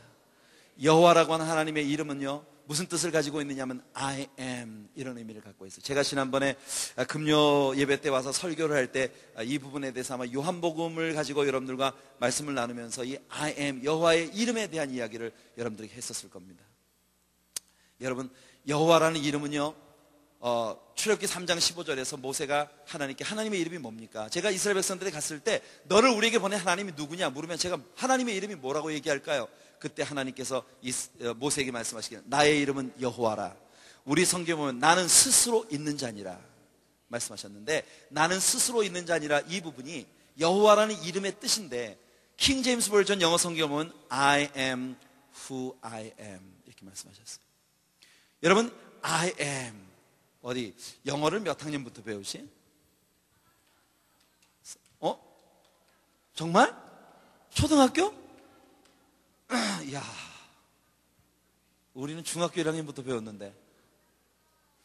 그러면 여러분 영어를 공부하시는 분, 우리 청년분들 I am 해석해봐요. 뭐예요? 어떻게 해석할까요? I am. 나는. 그 다음에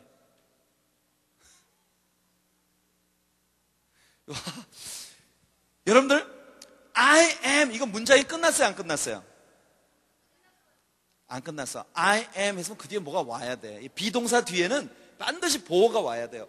그래서 I am something 이거 뭐가 와야 돼. 그냥 I am 그러면 한국말로 번역이 불가능해요. 나는 이다? 이 말이 안 되잖아. 그 사이에 뭐가 들어가요. 블랭크가 있어요. I am something 뭐가 있어야 돼요. 그래서 여호와 하나님의 이름 자체의 뜻은 뭐냐면 becoming one 어떤 분이 되시는 분이라는 의미를 가지고 있어요. 그래서 구약 성경에서 여호와라는 이름 뒤에는 뭐가 이렇게 따라왔어. 항상 여호와 이레, 여호와 니시, 여호와 라파, 여호와 샬롬, 여호와 라, 여호와 짓케누, 여호와 샤마 이런 여호와라는 이름 뒤에 뭐가 항상 이렇게 붙어왔어요. 근데 여호와라는 이름 속에 요게 블랭크가 딱 있는 이유가 뭐냐면요 이겁니다. 여호와 하나님은 여러분들의 모든 필요에 따라서 무엇이든 되어주실 수 있는 분이에요. 여러분이 질병 가운데 있을 때 하나님이 여호와 라파의 하나님, 여러분이 기도원처럼 불안 속에 있을 때 여러분이 여호와 샬롬의 하나님, 여러분들 주의 말씀을 순종하고 즐겨 주님을 사랑하면요 이 이방 족속들에게는 어떤 연병이나 전염병도 너에게 미치지 못할 것이요 나 여호와는 너희를 치료하는 여호와니라. 여호와 라파. 예? 또 에스겔 선지자는요 예수님이 이 땅에 임하실 때 우리는 그분을 여호와 샤마 우리 가운데 임재하신 하나님이라고 말할 것이다. 예레미야 선지자 예레미야 22장부터 24장까지 해서요 예수 그리스도가 오셨을 때 우리는 그분을 여호와 지드케노 여호와 나의 의라고 부르게 될 것이다. 예수님은 우리가 죄 가운데 있을 때 우리를 의롭게 하시는 하나님. 그래서 여호와라는 이름은요 이렇게 그 뒤에 우리의 모든 필요가 되어줄 수 있는 분. 하나님은 절대 구만리장천에 팔짱 끼고 지금은 너무 연세가 많으셔서 아브라함 때처럼 역사하지 못하시고 지금 현대 기독교인들에게는 하나님이 이제 연세가 너무 많이 드셔서 흰머리를 이렇게 날리면서 저 높은 보좌 위에서 우리 자녀들이 어떻게 사노 이러시는 하나님이 아니시고 지금도 여호와 하나님은 우리 가운데 함께하면서 우리의 모든 것에 모든 것이 되어주시는 바로 그 하나님이시라는 거예요. 여호와 하나님의 이름의 결정판이 뭐냐면 신약 성경의 예수라는 이름이에요. 예수라는 이름은요 여호와 슈아라는 히브리 말을 헬라어로 바꿔놓은 것이 예수스입니다. 여호와는 나의 구원이시다. 마리아가 처녀로서 잉태한 것을 알고 요셉이 그녀를 가만히 끊으려고 할 때 가브리엘이 나타났어요. 그에게 하나님 메시지를 줄 때 뭐라고 했냐면 내 안에 마리아 데려오기를 두려워 말라. 그녀가 지금 성령으로 말미암아 잉태되었느니라. 아들을 낳으리니 이름을 예수라 하라. 예수 여호와 슈아 나의 구원이 되시는 여호와 예수라 하라. 이는 그가 자기 백성을 죄에서 구원할 자임이라. 예수님은 여호와이십니다. 여호와 슈아 그 예수님이 오늘 우리와 함께 계십니다. 여러분들 이번 신영산 대행진을 통해서 매번 하나님 말씀을 나누면서 우리는 바로 이 고리에서부터 여러분 대단한 지금 우리와 함께 하시는 놀라운 우리 하나님의 능력과 은혜를 우리 같이 풀어나갈 거예요. 기대하시라 개봉박두. 아멘. 오늘 첫날부터 제가 너무 여러분들 오랜 시간을 붙들어 놓고 있었던 것 같아요. 그렇지만 뭐 내가 이제 나한테 주어진 시간 되기 전에 난 끝나는 거니까 I'm good. 여러분 우리 찬양 하나 같이 해요. 여러분들 가지고 계시는 송북에 보면은요 전능하신 나의 하나님은 13 찬양 13번이에요. 보면 전능하신 나의 주 하나님은 능치 못하실 일 전혀 없네.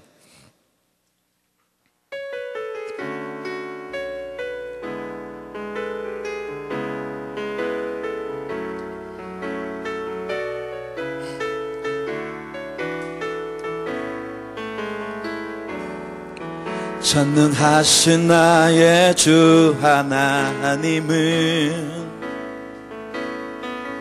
능치 못하실 일 전혀 없네. 우리의 모든 간구도 우리의 모든 생각도 우리의 모든 꿈과 모든 소망도 신실하신 나의 주 하나님은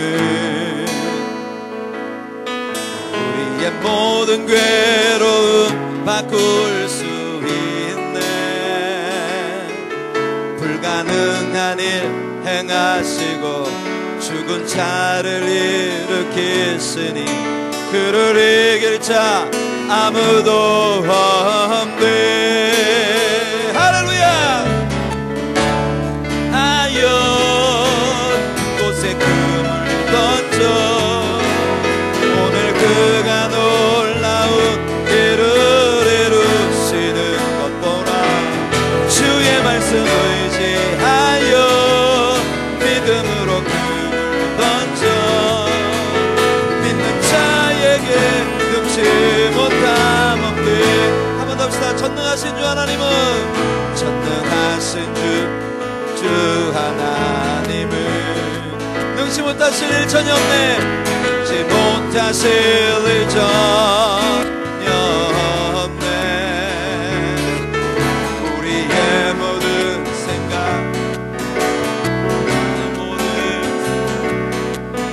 우리의 모든 꿈과 모든 신실하신 나의 주 하나님은 우리의 모든 괴로움 바꿀 수 있네. 불가능한 일 행하시고 죽은 자를 일으키시니 그를 이길 자 아무도 없네. 할렐루야. 주의 말씀 의지하여 생명을 던져 은혜를 이루시는 것보다 주의 말씀 의지하여 믿음으로 금을 던져 믿는 자에게 능치 못함. 주의 말씀 의지하여 주의 말씀 의지하여 깊은 곳에 오늘 그가 놀라운 일을 이루시는 주의 말씀 의지하여 믿음으로 나에게 능치 못함. 주의 말씀 의지하여 주의 말씀 의지하여 깊은 곳에 금을 던져 오늘 그가 놀라운 일을 이루시는 거라. 주의 말씀 의지하여 믿음으로 금을 던져 믿는 자에게 능치 못함 없네. 믿는 자에게 믿는 자에게 능치 못함 믿는 자에게 능치 못함 없네. 믿는 자에게 능치 못함 없네. 할렐루야. 할렐루야. 여러분 우리 예수님께 능치 못할 일이 없는 거 믿으십니까? 여호와의 손이 짧아졌느냐? 하나님께서 모세에게 물으셨어요. 여호와께 능치 못한 일이 있겠느냐? 예레미야에게 하나님 선포하셨습니다. 여호와 하나님 능치 못한 일이 없으니까 하나님이 오늘 기도원에게 함께 하셨던 것처럼 오늘 이 저녁 저와 여러분들에게 함께 하시고 계십니다. 오늘 그분을 붙잡는 밤이 되기를 예수님 이름으로 축복해드립니다. 여호와 하나님을 만나는 밤이 되기를 바랍니다. 이 시간 제가 먼저 한번 기도하고요, 우리 합심으로 한번 같이 기도하기 원해요. 제가 한번 기도하겠습니다. 하나님 아버지, 미디안 사람들이 8년 동안 이스라엘 백성들을 괴롭힐 때 정말 왜소한 외모를 갖고 마음도 몸도 완전히 위축되어서 정말 간이 콩알만해진 한 불쌍한 남자 기드온이 포도즙들 속에 몸을 숨기고 밀을 까불면서 처참한 환경 가운데 몸부림치고 아버지 하나님, 그 절망감 때문에, 패배의식 때문에, 실패의식 때문에 절규하고 있을 때 그를 찾아와 주셨던 우리 여호와의 사자 아버지 하나님, 그 여호와 하나님을 만났던 기드온의 그 놀라운 변화, 자기 한 사람 먹고 사는 것도 힘들었던 기드온이 300명 용사를 이끌고 나아가 10만이 넘는 미디안 병력들을 물리치고 이스라엘의 구원을 가져왔던 저 위대한 사사, 구원자가 되었던 그 모습을 오늘 밤 저희들이 배웠습니다. 하나님, 힘의 원천이 우리들 중 누구에게 있는 것이 아니고 오직 우리 하나님 한 분께만 있는 것을 고백합니다. 어찌 보면 오늘날의 한국의 기독교회는 자존심이 상할 대로 상해 있고, 오늘 이와 같은 시대에 크리스찬으로 살아간다는 것은 정말 너무나도 자존심 상하는 일들을 겪을 수밖에 없는 그런 일인 것이 자명해졌습니다. 아프가니스탄에 피랍되어 있는 우리 형제 자매들 인하여 가슴 아픈데, 오늘날 한국 사람들의 마음 안에 기독교회를 향해서 품고 있는 그 무서운 증오심을 우리는 보면서 아버지 하나님, 양면에서 말할 수 없는 아픔과 고통 가운데 빠져 있습니다. 이번 신용산 대행진에 올라온 우리 형제 자매들 가운데 개인적인 가정의 문제들, 사업상의 문제들, 직장의 문제들, 삶의 다양한 종류의 문제들로 인하여 기드온처럼 위축되고 눈물로 피로 범벅이 되어서 그 조그만 포도즙들 속에 갇혀 오늘 하루하루를 겨우 연명해 가고 있는, 마치 산소호흡기를 끼고 중환자실에 누워 죽음의 순간을 기다리고 있는 환자처럼 그렇게 힘을 잃고 있는 지체들은 없는지, 하나님 아버지, 오늘 밤 우리들에게 소망의 말씀을 주신 것을 감사합니다. 기드온 같은 사람도 그렇게 하나님의 위대한 일꾼이 될 수 있었다면 오늘 우리들 중 어느 누구도 만일 기드온과 함께 하셨던 여호와께서 함께 하시기만 하신다면 우리도 일어나 여호와 하나님의 그렇게 큰 군대의 장관이 될 수 있을 것을 믿습니다. 하나님의 큰 용사가 될 것을 믿습니다. 아버지, 저희들 구겨진 자존심을 되찾을 수 있게 해주시옵소서. 아버지 하나님, 위축된 우리들의 작은 믿음이 큰 믿음이 될 수 있게 도와주시옵소서. 오늘 세상 사람들이 코웃음 칠 수밖에 없는 형편없는 믿음으로 지금까지 살아왔다면 이제 한국의 기독교회가 세상을 놀라게 하고 세상을 감동시킬 만한 성경적인 믿음의 사람들로 변모하는 그런 축복이 있게 도와주시옵소서. 아버지 하나님, 이번 신용산 대행진이 하나님 말씀을 샅샅이 공부하면서 그 말씀 가운데서 바로 우리를 회복시키시고 재무장시켜 주시고 우리에게 강한 능력을 주시고, 아버지 하나님, 정말 변화산 위에서 변모하시는 예수님의 영광의 모습을 보았던 제자들처럼 그렇게 아버지 하나님, 우리들 오늘 이번 집회기간 이 동산에서 우리의 삶을 변화시키실 예수 그리스도를 만나는 그런 귀한 기회가 되게 만들어 주시옵소서. 연약했던 믿음이 강해지게 도와주시고 기도의 무릎이 더 강해지게 도와주시고 찬양의 사람, 예배의 사람, 능력으로 역사하는 성령 충만한 사람들이 될 수 있도록 변화되는 귀한 시간이 되게 만들어 주시옵소서. 하나님의 진리를 깨닫게 하시고 말씀의 원리들을 깨닫게 하시고, 그리고 그 말씀 순종하면서 살아가면서 우리들의 삶에 아버지 아름다운 열매들로 하나님께 큰 기쁨이 될 수 있는 지체들이 되도록 축복해 주옵소서. 이 시간 아프간에 피랍되어 있는 우리 형제 자매들을 위해 중보합니다. 아버지 하나님, 우리 형제 자매들 너무나 귀중하고 너무나 아름다운 지체들입니다. 아버지, 그 황금 같은 휴가를, 그 아프간에 있는 불쌍한 영혼들을 섬기기 위해서 예수님의 이름으로 그곳까지 갔습니다. 아버지 하나님, 지금 그들이 억류되어 바람 앞에 촛불처럼 그들의 생명이 위협받고 있습니다. 아버지 하나님, 우리는 이 모든 일들을 통해 하나님께서 반드시 하나님의 영광을 나타내실 것을 확신합니다. 동시에 야고보가 체포되고 베드로가 체포되었지만, 그러나 같은 시대에 체포되었던 베드로를 그 감옥에서 구해내시고 야고보는 순교하게 하신 하나님의 뜻을 우리는 사도행전을 통해서 배웠습니다. 아버지 하나님, 그 형제들의 생명이야 우리 하나님의 손에 붙들려 있는 것을 믿습니다. 그러니 아버지 하나님, 정말 그 형제들에게 우리 주님 앞에서 어떤 결과가 오든 마지막 순간까지 절대로 믿음을 잃지 않는 믿음의 용장들이 되게 도와주시고, 그들의 믿음이 탈레반들을 감동시킬 수 있는 형제자매들이 될 수 있도록 도와주시옵소서.